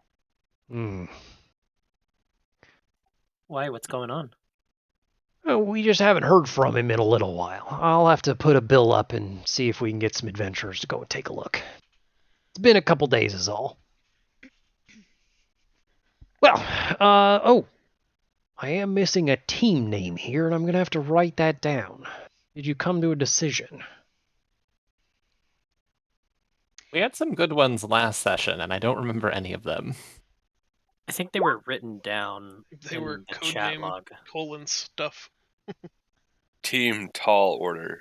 Let's see. I'm seeing codename It's a Long Shot, codename Critical Fail, codename Dark Horse. Do we still like going with codename? I mean, we can drop the codename part. I'm okay with dropping codename. Okay, I feel like we all enjoyed the different animals that were like part food, part animal name, and that we need to come up with something like that. Yeah. Team Toadberry. Nope. No. Okay, fine. Ranmar shakes his head a little bit at that one, too. What was that snake again? What kind of food was it? Pumpkin Python? Pumpkin Python. Like Cinna Mercenaries, or... John's really good at naming stuff. Give him a minute. Team Avocado? The Pumpkin Pythons? I was trying to work on the cinnamon pun just because it was his favorite spice, like the cinnamon monsters. Well, and we want him to sign off on it, right?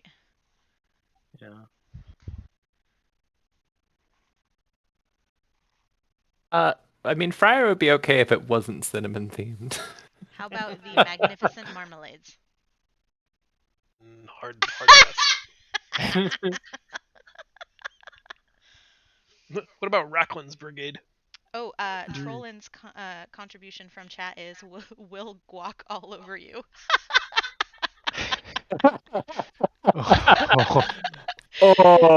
Keep them coming, Trollin.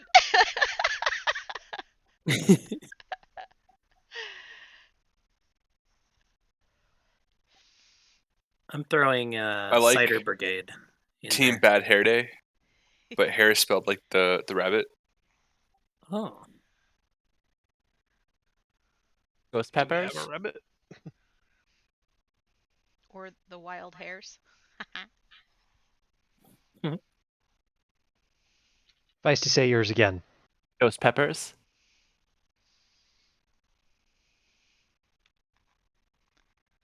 Alright, that one's making me smile at least. Because that's actually a pretty dope, like, mercenary name. I might use that if you don't.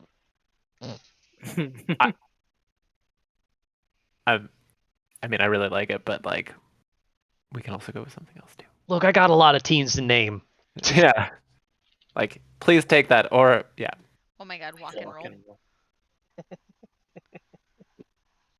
These shoes were made for walking.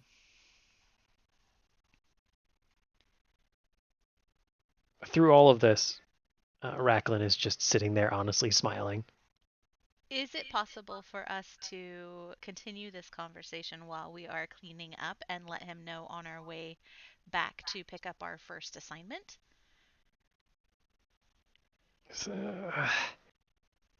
Oh, I suppose. Yeah, it shouldn't be a problem. I'll hold off on the paperwork for now. But in the meantime, sure, here you go. And just please report back to me before you leave. Racklin, I'm going to ask you a question. He's reaching into his drawer to rattle for some trinkets, but looking down, of course, sure, whatever you need. Where is everyone? When we were returning from Ranmars, there was nobody in the city streets, and it was very, very quiet.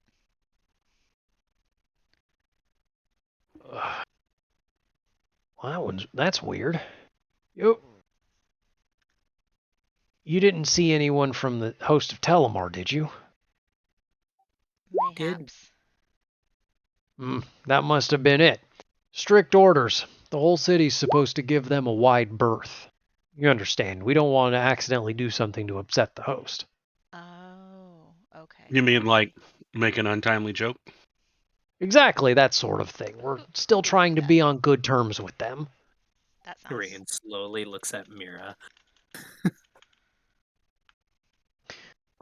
So, with that taken care of, he pops his head out from the desk and lays out 6 badges spread like a deck of cards.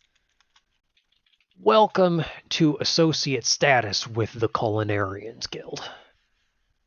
As a reminder, you are not fully admitted into the Culinarians Guild, you are associates, and this does not give you any immediate guarantee of future membership with the Culinarians Guild. Now that I've got that out of the way for the 3rd time, welcome. You have access to free room and board anywhere in the city, as well as access to free meals and limited requisition services. If there's anything that you need, feel free to ask me and I will see if I can get it for you. If I can't, maybe at the very least I can help you put it together. Not that we have the resources for that either.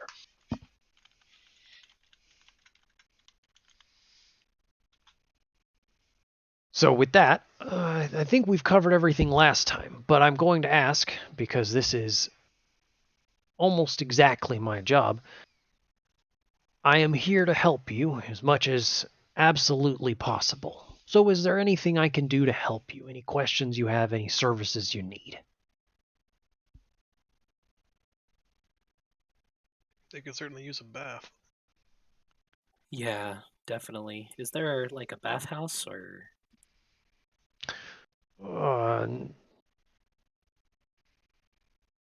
Not at the guild hall, no. But I bet if you found just about any inn in town, you'll have plenty of opportunities to sleep and clean up there. I don't imagine they want their guests. Badges, we can stay, correct? Your badges is all it will take. Okay. The inn will send an invoice to the Culinarians Guild. They'll send it to me. I'll stamp it and paperwork. We do have 4 of the 6 that like Nacho Team, but we have not heard from Friar and Holden. Although I do really like Penetrators. Penetrators. Do we want to pick a name before we go to the inn? It's probably a good idea. There, I'll tell you what. It's about 8 o'clock. Let's make this a 10-minute break instead of a 5-minute break. And in the middle of that 10 minutes, feel free to talk it out, and I will see if there's an answer at 8 o'clock. Perfect. Okay, great. Thank you. See you in a bit, guys. Yep. All right, 5-minute break first, or do you want to pick the name first so that we can break for the remainder of the time? Yeah, let's see if we can get a consensus quick. Okay. I'd like to update Nacho Team to Nacho Squad. Oh, but I liked Nacho Team. Okay. It's Nacho Team. I like either. Because it's Nacho Team. Nacho Team. Nacho Team. All right.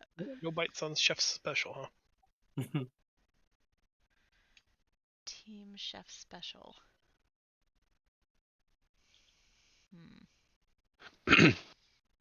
What's the soup du jour? That sounds great. I'll have that. It's the soup of the day. If there were more people in the last campaign, I would push death salads more. The tape guild.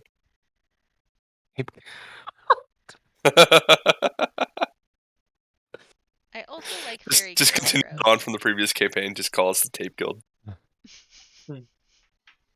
Fairy Kale? Fairy Kale Heroes. I kind of like that. I second that. I changed my vote.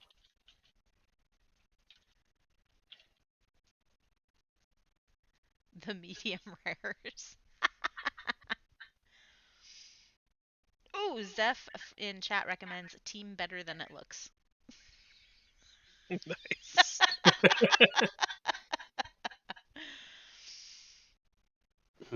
Cultural delicacy.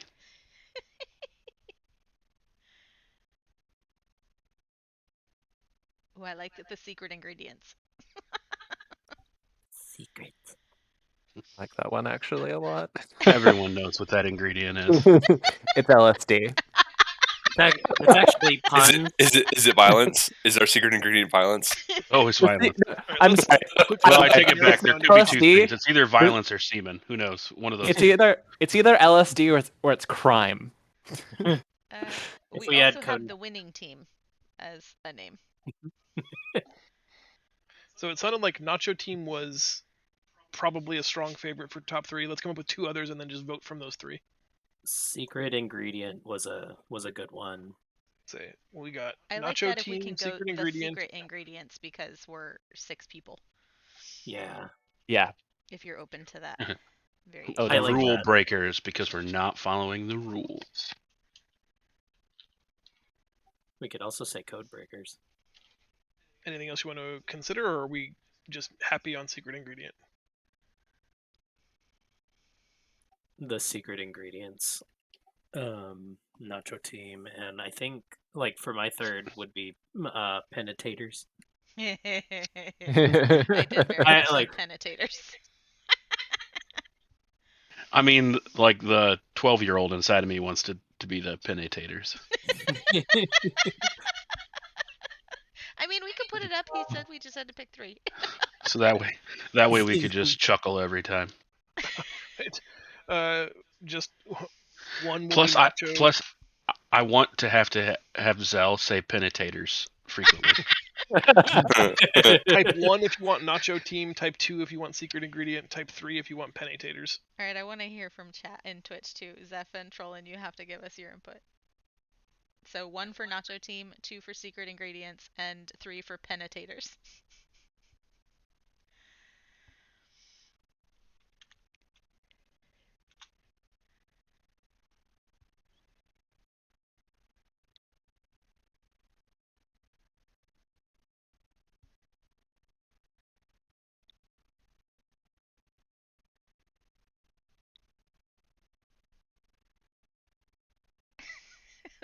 Zeph says anything but Penetrators.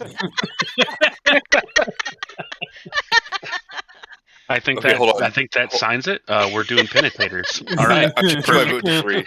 I'm changing my vote to 3. I want Penetrators now. Making it a dead heat between secret ingredient and Penetrators. Yeah. I don't want Penetrators. Okay, then let's do the secret ingredients. I don't want secret ingredients. I think that's stupid. So, I think I can also imagine being like Zell being like, no. If somebody asks, Ranmar would be like, no. Zell would be like, I'm sorry, Ranmar says no. If somebody asks what's the secret ingredient, we just say Penetrators. We'll keep Penetrators in there. Yeah, we're definitely gonna have to bring Penetrators back, but okay. Yeah, so I'm on strike. We can Secret be ingredients is stupid. the secret ingredients code name Penetrators. Are we going to be secret ingredient or the secret ingredients? I like the secret ingredients. The secret like the ingredients, band, yeah. There's 6 of us. Penetrators. We got the breath, we got the wing, we got the Are we the face. 6 herbs and spices? Yeah. Ooh, that would actually be pretty great too. And Zeph says we could also be the warm gooey center. Oh. We should really be the extra crispy recipe. Holding in the secret ingredients. I actually really kind of love that. I mean, it could Made work it a with band name now. anyone's name as the first one. I love it as a band name. That's pretty great. Or should should we combine Ranmar and Pelna? Holding the secret ingredients. It could be Pelmar. Ranmar and Pelna. Ranmar. What if we like put the two together and made something similar to this name? Maybe like Pendalore? I don't know. That sounds like it might be good. I think you can do Pelmar. The Pelmar players. Or because Ranpel is weird. We'll just be the secret ingredients for now, and we can worry about fine-tuning it for t-shirts later. Okay. Yeah. Sounds good. I want the code name Penetrators t-shirt. Yeah, I feel because I wanted Penetrators also. What you got? Yeah, I like that as not our formal name. I do think that's very funny. That's the informal name. Yes, I like that as the informal name. All right, we got 3 minutes left in our break. Well, I gotta to go potty. Yep. Yep. I gotta get food for just a minute.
Okay. No one can. That's not actually the name. We didn't. No one get can with refute Nacho me. Team. No one can refute me because they're not here yet. No, I'm just kidding. We want something else. It's totally Oh, it's the Penetrators.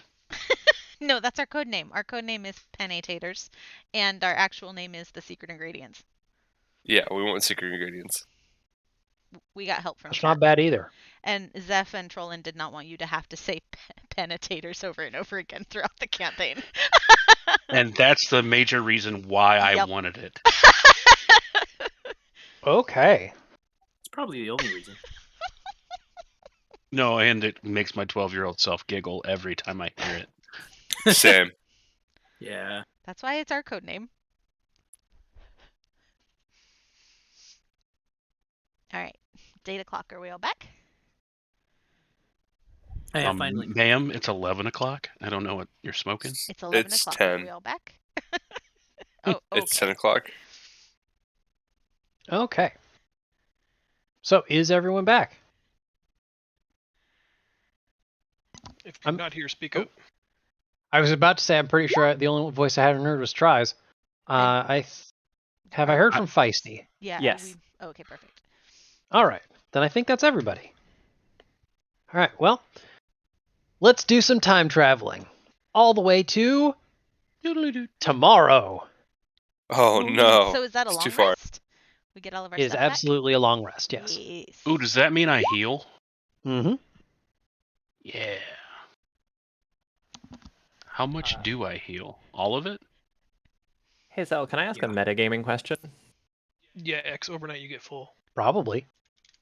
How often can I expect a short rest? Because warlocks kind of live and die on how often we get short rests. Like I am a definitely session. I'm definitely trying to push for the same model that Try was using, which is different than what I'm used to, of roughly 3 or so encounters between a long rest and likely a short rest in between them, but not always, like was the case here. Okay, cool. So I will say at least half the time, probably higher than that, you will have access to a short rest, but it's going to depend on the situation. Okay, so I'll budget for at least 2 encounters between short rests when I'm thinking about how to use my spells. Got it, thanks.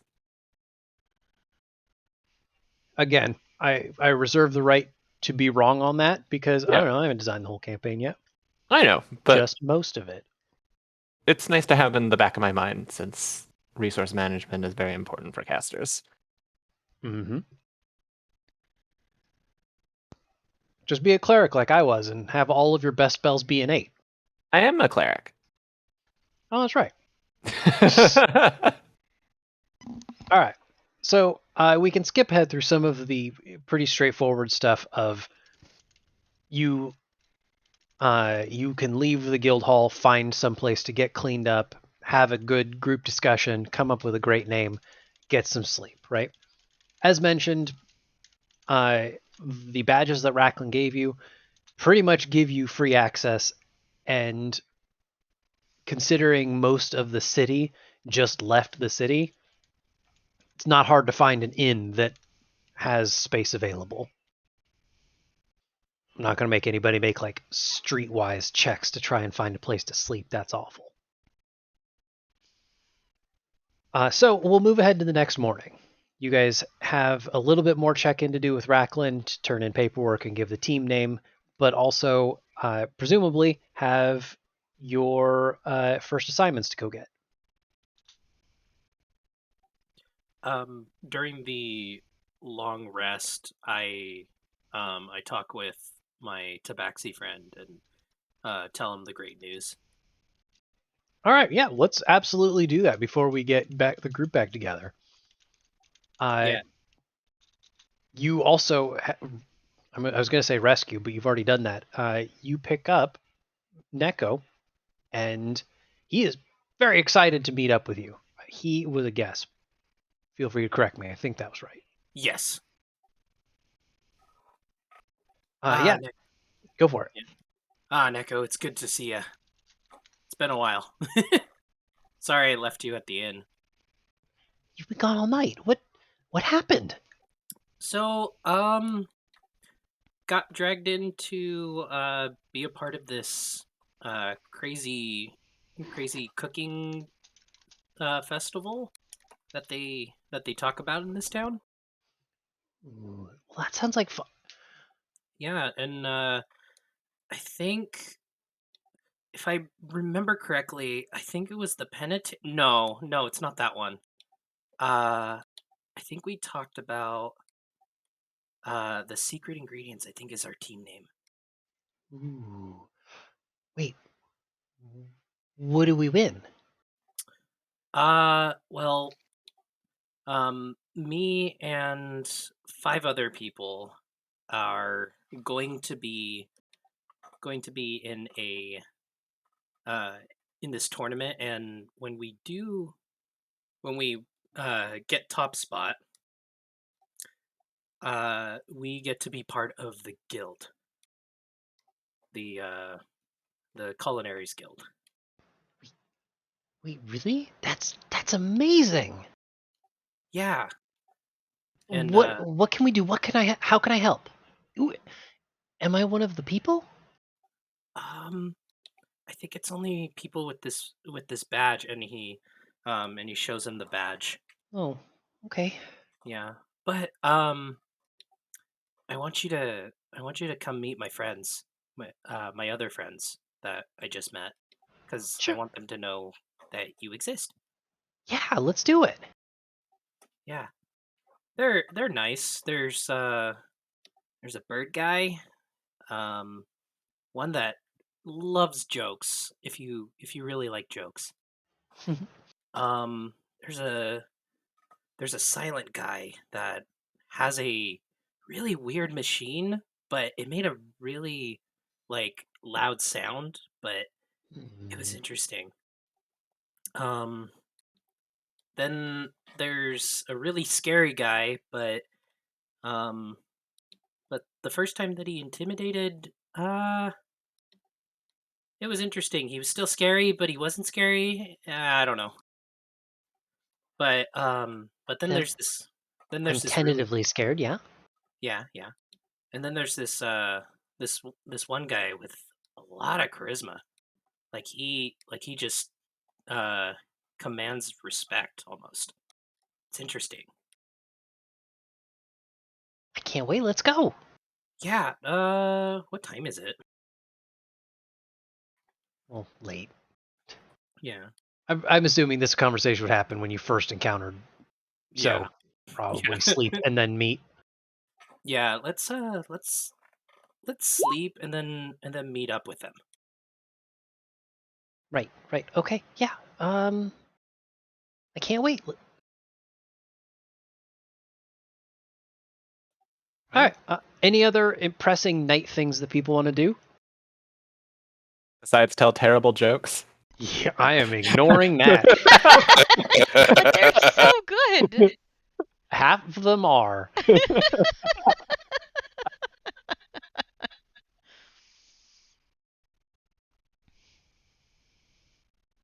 All right. If there's no further important actions, we move to morning.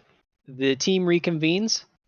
Everybody is clean, probably fed, probably had a good night's sleep. And also, there's a small cat lad just hanging out. Hey guys, I'd like to introduce you to my tabaxi friend. His name is Neko. Hi. Hello.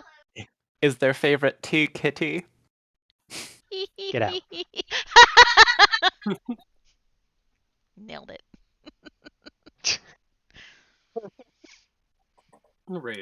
Rayun's like giggling on the inside. Is he your pet? No. Why don't you just ask people that? Jesus, Holden. No, he's my friend. I came across him when you know that incident that I mentioned earlier. He was part of that incident, and I saved him.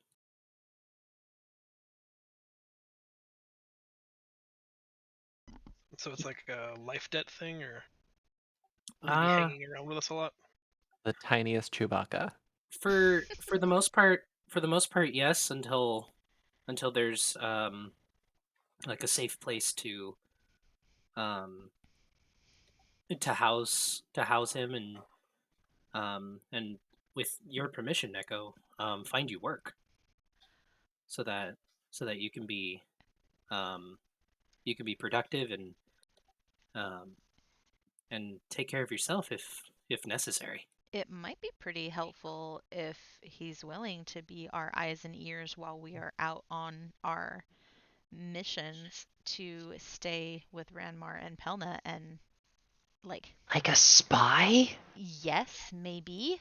Just to hang out and help them make sure that they stay on track and let us know if anything seems off. We could always propose that they could use the extra hands as a potential apprentice. Oh, Rayun, that sounds like so much fun. Please say that I get to do that. You can do that. And I agree with this. Yeah. And Rayun holds out his fist and he says, "Fist bump me." Fist bump. Well, oh dear. It's settled. Oh no. He is not a slave. Leave it alone. All right, are we on our way to Ranmar's?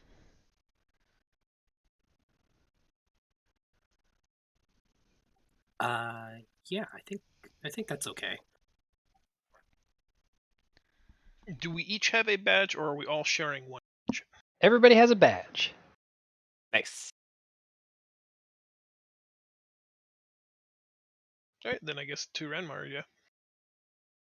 All right.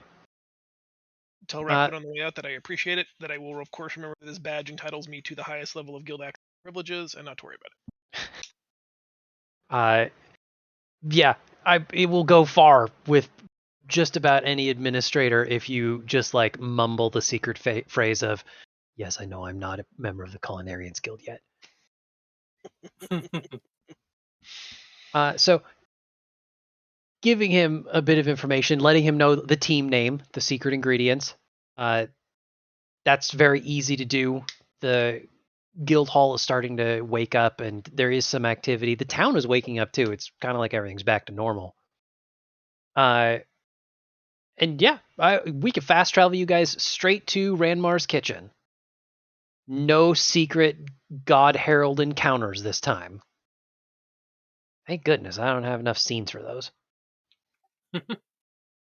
So, I will move us back to the lab, where Pelna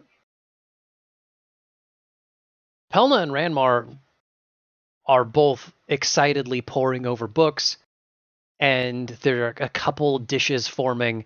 We're going to need to get a Neko token, I just noticed. He's here too. But when the door opens, there are no customers. It's just the two of them working. So the jingling of the door quickly alerts them that somebody's here. I don't know if Pelna's capable of saying anything quickly, so Ranmar gets the first word in. He's, "That's so good you're here, nice and early. That is something I appreciate from an associate. Well, are you ready to get down to business?" To defeat the Huns? That was what was in my head too. Let's do it. Wonderful, wonderful. Now, I think I mentioned I had a recipe in mind that I believe will be more than enough to please Telemar, the Celestial Stew. And Pelna and I have been talking about it, and Pelna is also going to put forward a dish. Remember, it is each culinarian, so we were originally going to just have her assist me, but with so many sous chefs, she believes she can handle it. Pelna steps up. He's talking to me like I'm his daughter. I am a guild-sponsored culinarian, Ranmar, and I am allowed and excited to put forward a dish for Telemar. The two of them approach and put down a tome in front of everybody at the table. And say, she's the first one. I think, before I say anything, maybe you can help us with a debate. Not cinnamon. Or cumin. We haven't settled anything on cumin yet. I thought we did. She says, Ranmar believes that I should be putting forward a main dish. Something truly capable of carrying an entire feast. right? Like the celestial stew. I disagree. I think that I should be putting forward a dessert. Something at the end of the feast. A bookend, right? You'll remember the first dish, you'll remember the last dish. I want them to remember my dish, the last dish. And goodness knows that someone could afford to make a salad here and there, Ranmar. Feel called out? He grumbles a bit. I don't know who you're talking about. If we are Jesus. allowed to have 2 chefs, can we not make 2 dishes? Well, of course, I planned on making a dish myself as well, whether or not Ranmar wants me to. But it's more of what I should make. He was suggesting that I make something big and bold and savory, and I want to make a dessert instead. So I wanted to get input from all of my trusted sous chefs before I made any important decisions. What inspires you? Do you find inspiration in the idea of creating a large central item to the feast, potentially something meaty or umami? Of course not. The idea of putting together some gigantic shank of monster leg drizzled in some sort of sweet and savory sauce. Goodness, there's going to be so many people strutting with their chests puffed out. Look at how impressive my main dish is. I have an entire thing of Barthok ribs stuffed with the chest cavity of some bird. No. Why can't I do something with sugars? People love the desserts anyway. My favorite course is the dessert course, so I support you in that. Ranmar steps up. Natural talents with dessert seems like a fine choice. Ranmar raises his hands and says, now let's be clear. I'm not saying that she needs to suddenly turn into a half-ogre chef and start cooking over a spitfire. I'm just saying that we're trying to make the singular best dish, and it's difficult to find a singular best dish that's the dessert. The entire stake of our city is up, and if we cannot impress the god, then we are in trouble. Then let me ask you this question. Is there anyone else in the guild who you would trust more than Pelna to handle the dessert course for this feast, since dessert is an expected course?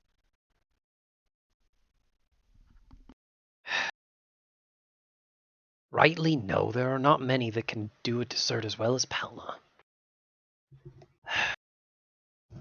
It's just... truly... I don't want to waste her talent.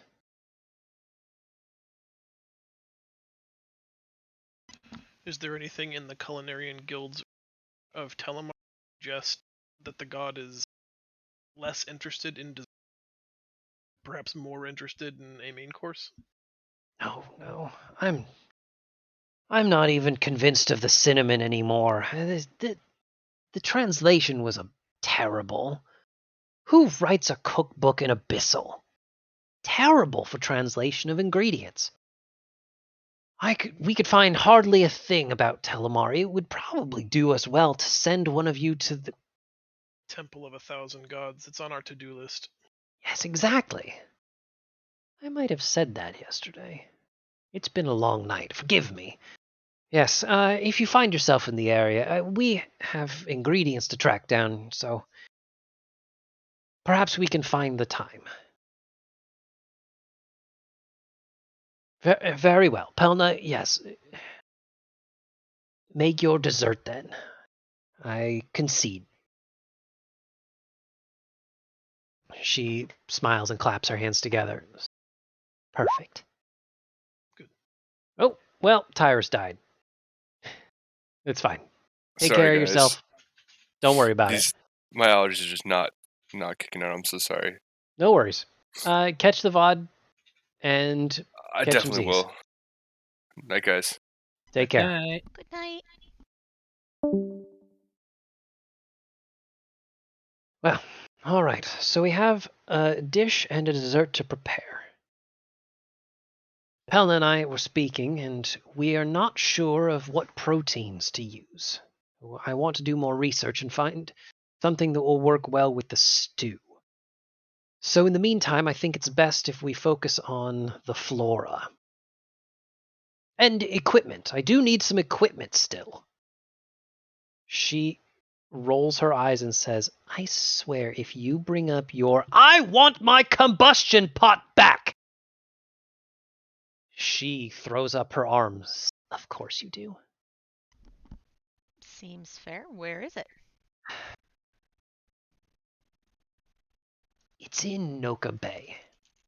I left it with an associate some time ago, and it's going to be essential. You see, it's important for proper protein development to have not just a heat source, but in this case an explosive one that really puts forward high density energy. As she stops him and says, it's in Noka Bay. We'll write down the associate's name. If that's the most important thing that you require, it shall be the first on our to-do list. It is not the most important.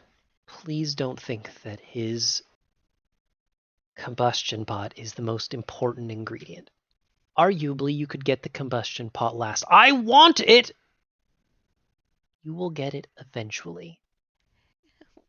What other items can we procure to move us along? Ranmar rubs his forehead a bit. Fine. The combustion pot is on the list. We agreed flora first, vegetables. So, what I want you to procure first is a bushel of Her Majesty's turnips. And Pelna nods and says, and I'm going to need a bushel of hearthsberries. He nods and the turnips are going to be a bit challenging. Challenging how?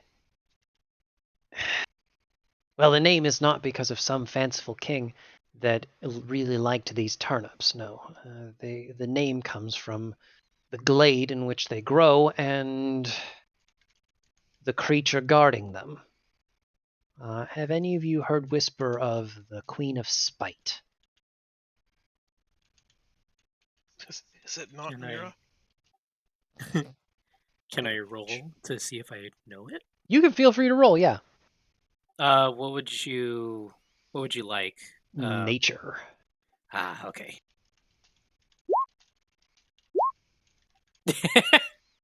That's great. Good job, team. We are average. I don't know why, for some reason, Meg's rolls, the box loads, and then her number takes like 2 seconds longer. It's because I have the dice rolling thing on my screen, so the got dice it. actually plays. It's supposed to do Okay. it automatically, but I find that makes more total fun. sense. Yeah, by all means, it was just weird. Now that I know, great. You know what? I'm willing to say that everybody but Fryer has at least heard someone say the phrase Queen of Spite, but nobody really knows anything about it. Except Mira, you have heard people say the phrase Queen of Spite with fear in their voice. Okay. But that's it. So he says, well,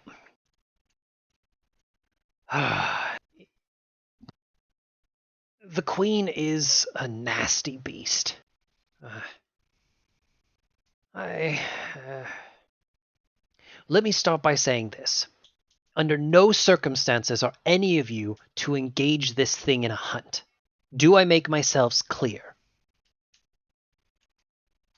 How, like, in your own in your own thoughts and words, like how dangerous is it?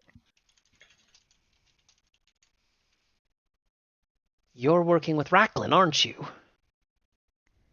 Yes. Ask him about Administrator or Akron. And in the meantime, I will speak no more of it. Trust me when I say you are not to engage the Queen of Spite in a hunt. All right, so we'll try to do that in a stealthy way. Tell us about the Hearthsberries. Give me 1 second while I remember how this interface works.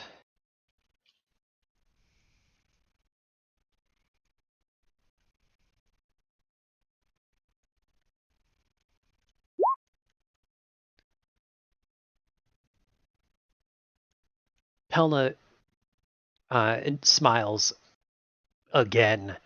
Of course, hearthberries. I am so excited for you to bring in a bushel of hearthberries. I haven't had them in so long.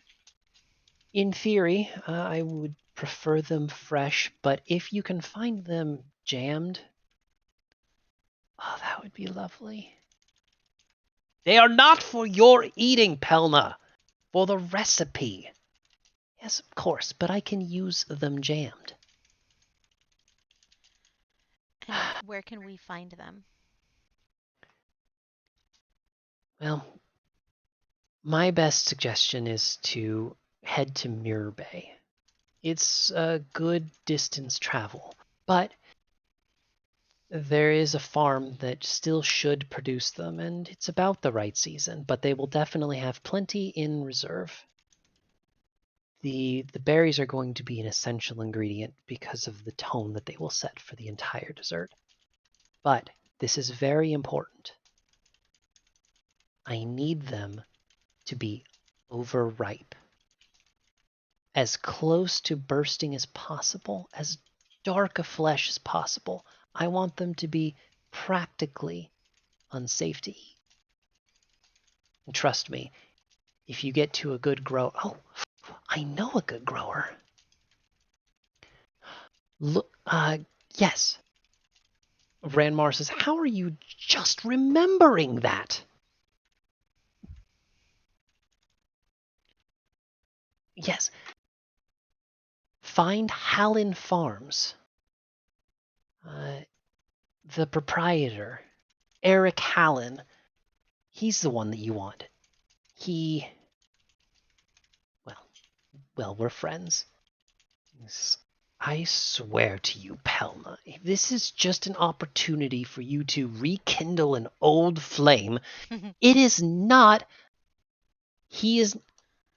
I just want the hearthsberries.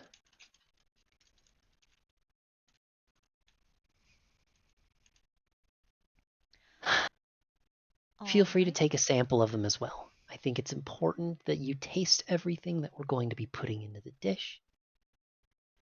Oh, and I'm sure you'll love it. I'm not a culinarian, in name or in profession. You said that eating the hearthsberries past their maturity might be dangerous. Is there something poisonous or toxic about them that we should be aware of? No. They will be fine. Think of it like a banana. You can eat a banana past its prime, right? And in theory, before its prime, but you get a different effect based on when in that spectrum it is. And only once they are bursting of their own volition, or when they have a bit of mold on them, that's when they're not safe anymore. But right up until that point, believe me, as dark and as rich as you can get the flesh of those berries, Hearthslam berries, that's what you want. At least for this dish. Oh, they're good in any season, though. And what bay was that in? Mirror Bay. Mirror Bay. Mm-hmm. And that's not the same bay where the combustion pod is located? Nope, that's Noka Bay. We didn't get a location for the Grove of the Queen of Spite. Yes, then that is something that you'll need to talk to the hunters about, or probably talk to your administrator again, and he can get the information that you'll need. In any instance, you'll need to get transportation. You'll need a ferry, because I do believe the Queen of Spite's nest is here in Isla Maria, or ship proper if you're going to be going to Mirror Bay or Noka Bay. Mirror Bay is on Satir, so you'll be in for quite a journey. Okay, is there anything else, or are these our first 3 assignments? 4? Why not? 4 assignments? I have the pot, the turnips, and the hearthsberries. And House of 1,000 Gods. I know we wanted to go there. Is that part of our first tasks from the chefs? It sounded like it. If you find yourself anywhere near Satir proper, by all means stop in and see what research you can find. Unfortunately, I just cannot leave my lab long enough to go there, or the librarian. Both would be phenomenal resources. Is Noka Bay or Mirror Bay anywhere near Satir? Holden, you would know that Satir is a long island that is roughly shaped like a dumbbell, right? 2 large sections of land with a very thin strait in the middle. Mirror Bay is on the west coast, and Satir is on the central east coast. So, ish. Ish, yeah. Technically, they're on the same landmass, just it's a big landmass. It might be the biggest landmass in the archipelago, he says, going to his maps to look that up. And while we are away, what is the best way for us to communicate with you in case your needs change?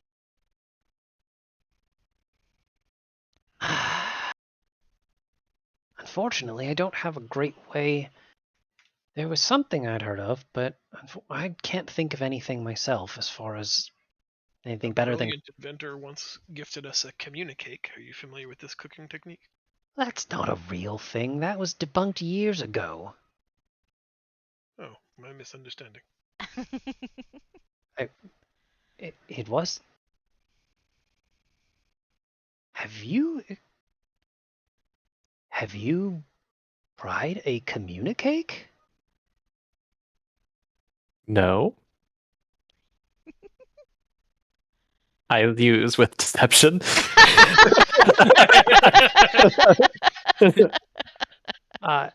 Wouldn't the notion that they were possible, though, inspire you to try creating one? Perhaps a baker of Pelna's skill might be able to attempt it. Yes, of course. No cinnamon in fryers. He's allergic. They are allergic. That is a problem. He is allergic, okay. Well, I definitely think cinnamon would be an important ingredient. Pelna, we'll have to talk about this. Why don't you go in and check in with your administrator, get a bit more information on the Queen of Spite, and I'm not even angry, I'm just interested. Did someone really finish a communicake? Sidebar?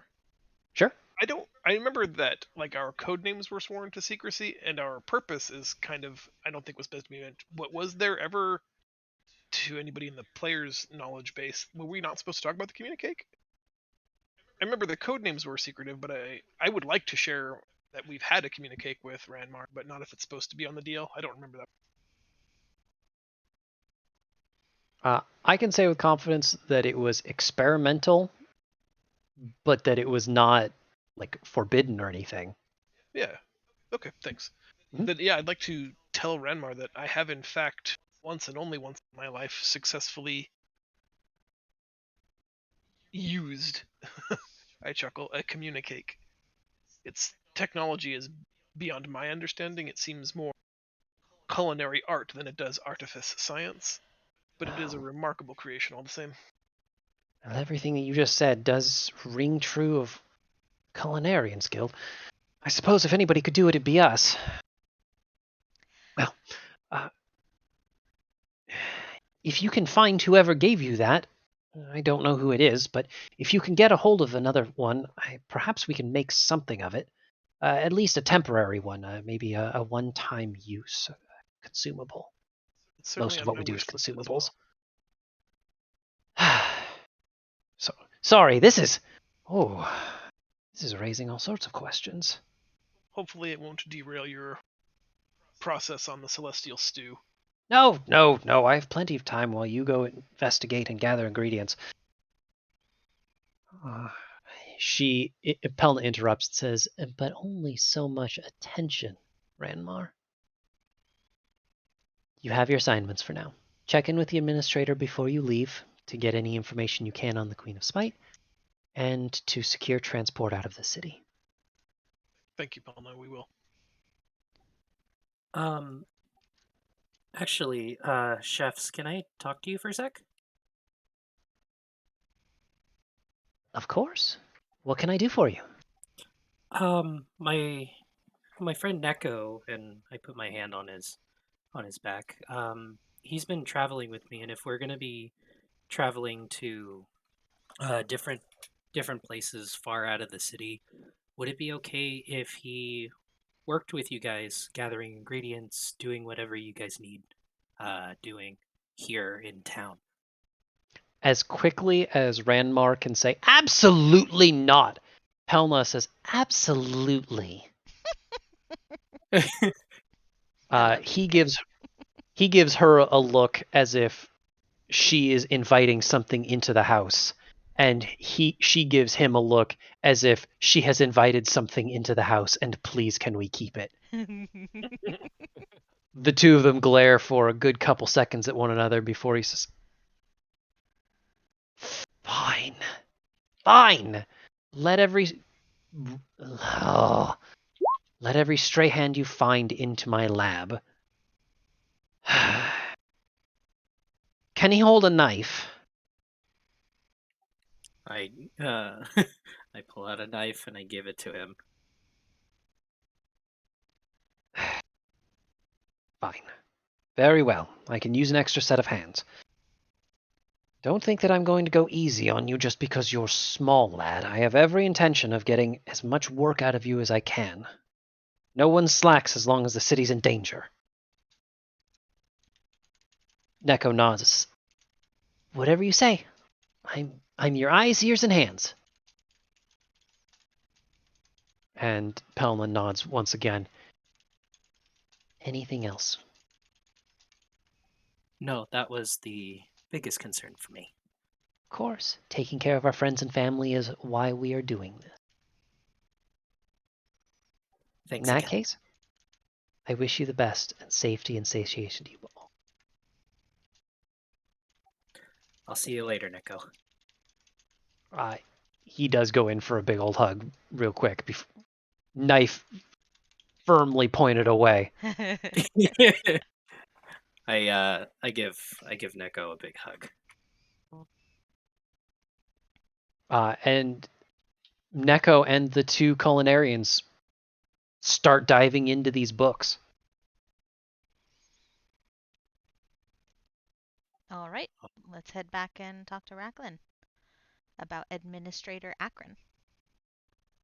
Sorry about the incredible back and forth, but with only so many NPCs you've met, there's only so many people to talk to. Now you can find Racklin pretty easily. There's a second person in that desk. A pretty stout half-orc man. He gives one glance up at you. What are you lot doing? And Racklin flares his wings. They're with me. Please, why don't we step outside and have our conversation out there? And he just sort of shoos you all back out of the office to talk in the hall. Who was that? That was my office mate. He's not a big fan of me, and I don't think that his knowledge of my activities is going to be for our team's benefit. I understand. So, what can I do for you? It sounds like you're ready to go from the look of things. We were toying with the notion of a road trip. How readily available is transportation? Well, it depends on how fast you can leave. Not because I want to see you go, but because just about every team that we set out is trying to go somewhere as well, and most of our ships left to Nazma. I suppose I can do my best to secure you something, but it might not be exactly your normal accommodations. We'll take whatever you can get fastest. If you can dispatch someone on that errand, we have another question for you. There is enough hustle and bustle that he is able to whistle through his beak at a random page walking around, who he quickly whispers into the ear of, and that page just books off carrying a stack of documents. Nice. Racklin, what can you tell us about Administrator Akron? Why? He is suddenly very sullen and kind of guarded. Well, we are tasked with retrieving an item that we understand is guarded by a powerful beast that Akron may have some knowledge or encounter. I was led to believe you might know of his tale. Oh. You're hunting the Queen of Spite? We're not hunting. ordered not to directly hunt her if possible, but we must retrieve the turnips. They are essential to the cuisine we're creating for Telemar. Right, so the more information you can give us, the better. We won't be dissuaded from this course. Her Majesty's turnips, of course. Ranmar's such a fan.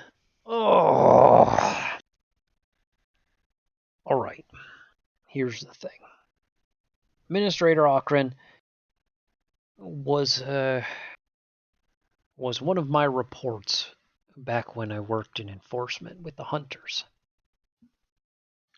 There was a report on the north side of the island of a terrible beast that was hunting for sport, not just for food.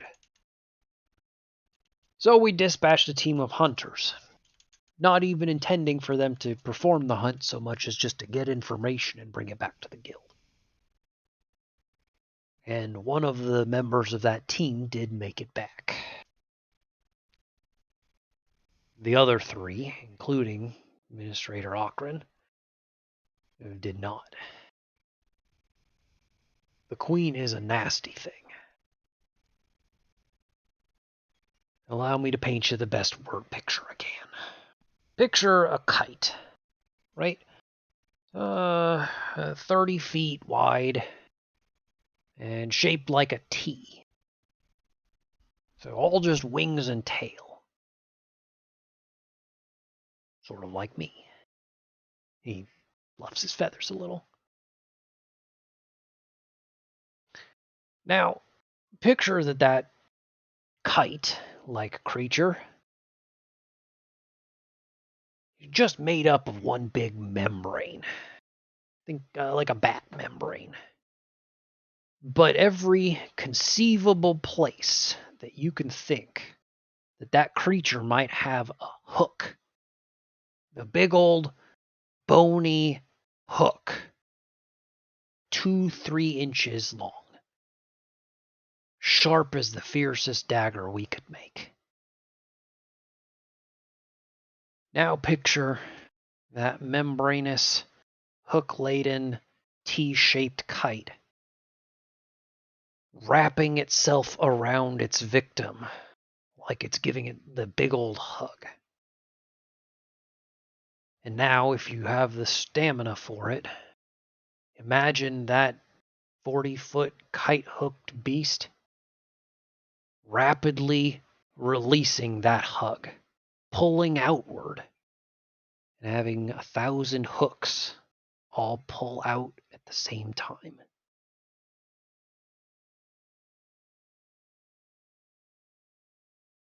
All 3 of her victims were ripped to shreds, as literally as anything I've ever said. We recovered nothing from them. We couldn't.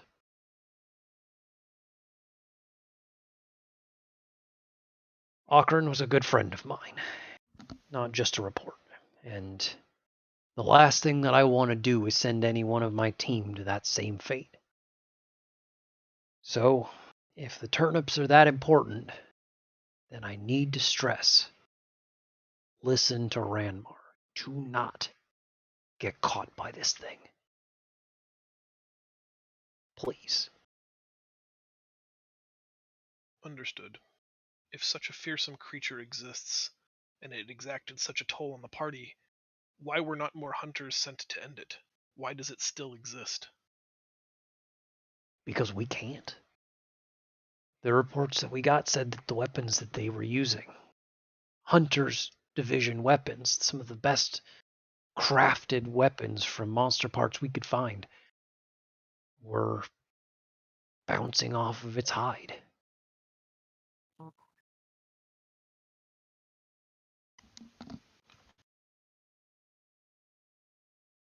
Sorry, I wish I had a good answer for you. No, we appreciate you sharing your information with you. I'm sorry to force painful memories to the surface. They served the guild, I served the guild, and right now you serve the guild. We're all on the same page. I will do whatever I can to help, even if I have to give bad news. We'll recover the turnips and hopefully, maybe by luck or chance, make an observation on the queen that might give us some insight on how best to kill it. Thank you. I appreciate the thought, but please, you have to remember that the turnips are going to be the most important thing. If the Queen of Spite lives for another 200 years, slays 400 monsters for sport, that's a lot better than the entire city being destroyed. We will stay on mission. Anything else I can do for you? You can see he's trying to sit up straight and put some life back into his voice. Where exactly can we find it? Can we find the grove? We know what to look out for, but we don't know exactly where it is. Right. I bet Ranmar didn't know. Not a lot of people think too hard about where those turnips come from. You'll need to take a ferry to Cross's Rest, the very northernmost coast of the island. It's a small settlement and not exactly the safest, but there's a path from there that'll take you, wind you around the northwest shore, and eventually lead you up into the hills. You'll eventually find your way there, and the people of Cross's Rest may be able to help you a little. Excellent. Hopefully we have a vessel of some size, shape, or variety prepared for us, and we'll begin our inquiry at Cross's Rest. Wonderful. Please, as soon as you get back from that one in particular, as soon as you get back from any of your assignments, you should probably check in with me just in case. Maybe there's been some news, or you just have to report or want to talk. But in this one in particular, please let me know when you've come home. Will do. Safety and satiation, then. And to you as well. Do we need to ask about the communiques? I don't think he knew anything about them. Or where we can find Craven.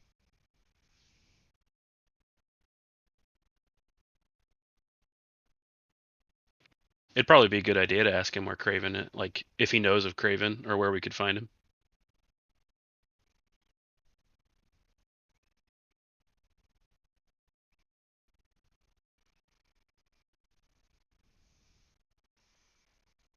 I'm going to leave that on you guys. Totally your call. We weren't supposed to know him, right? So I don't actually know how to go about. Unless we ask for a scholar.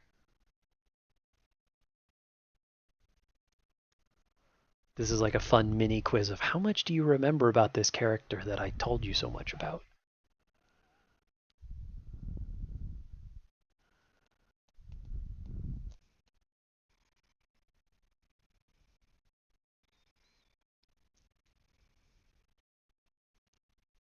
I hate tests. If you want to ask, Mira, go ahead. I don't know that we should, though. We weren't supposed to know each other in advance. And I don't know if Racklin knows that Rare commissioned the guide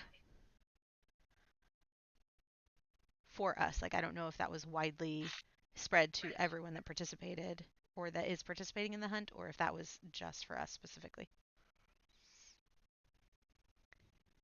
I guess I'll keep quiet for now. But we do need to figure out the communicate situation for.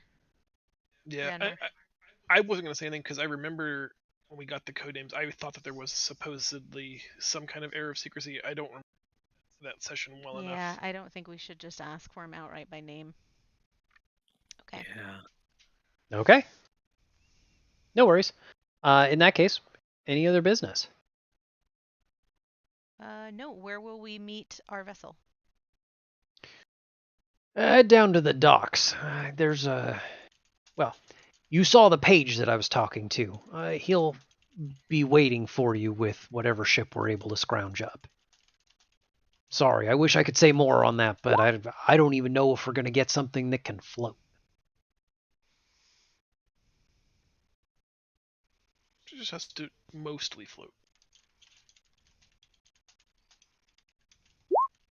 Enough to get us from point A to point B. Okay. Ranmar did not say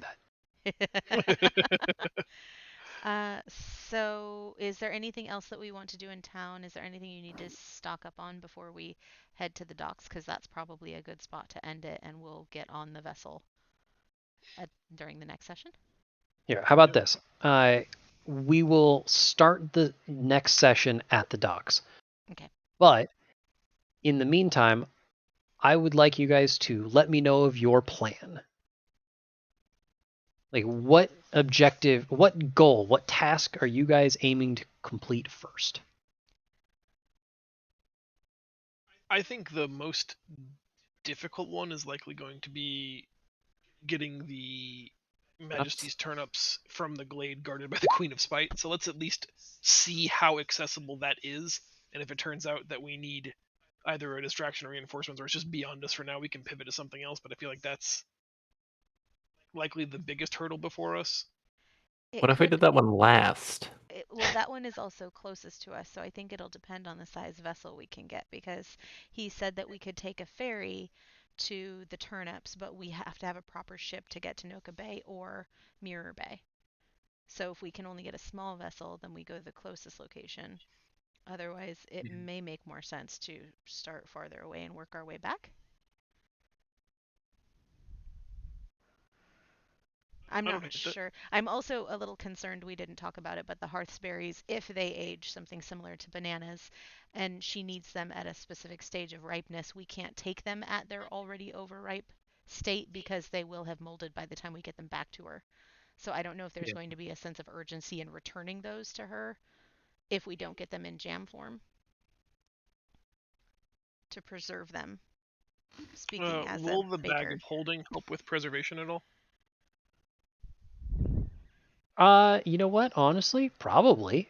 It was on my list of things to ask when we got to Howland Farms, or suggest that we potentially get both the fresh and the jammed. I will say with absolute certainty that Hallen will definitely know a good way to transport those berries. Yeah. Okay.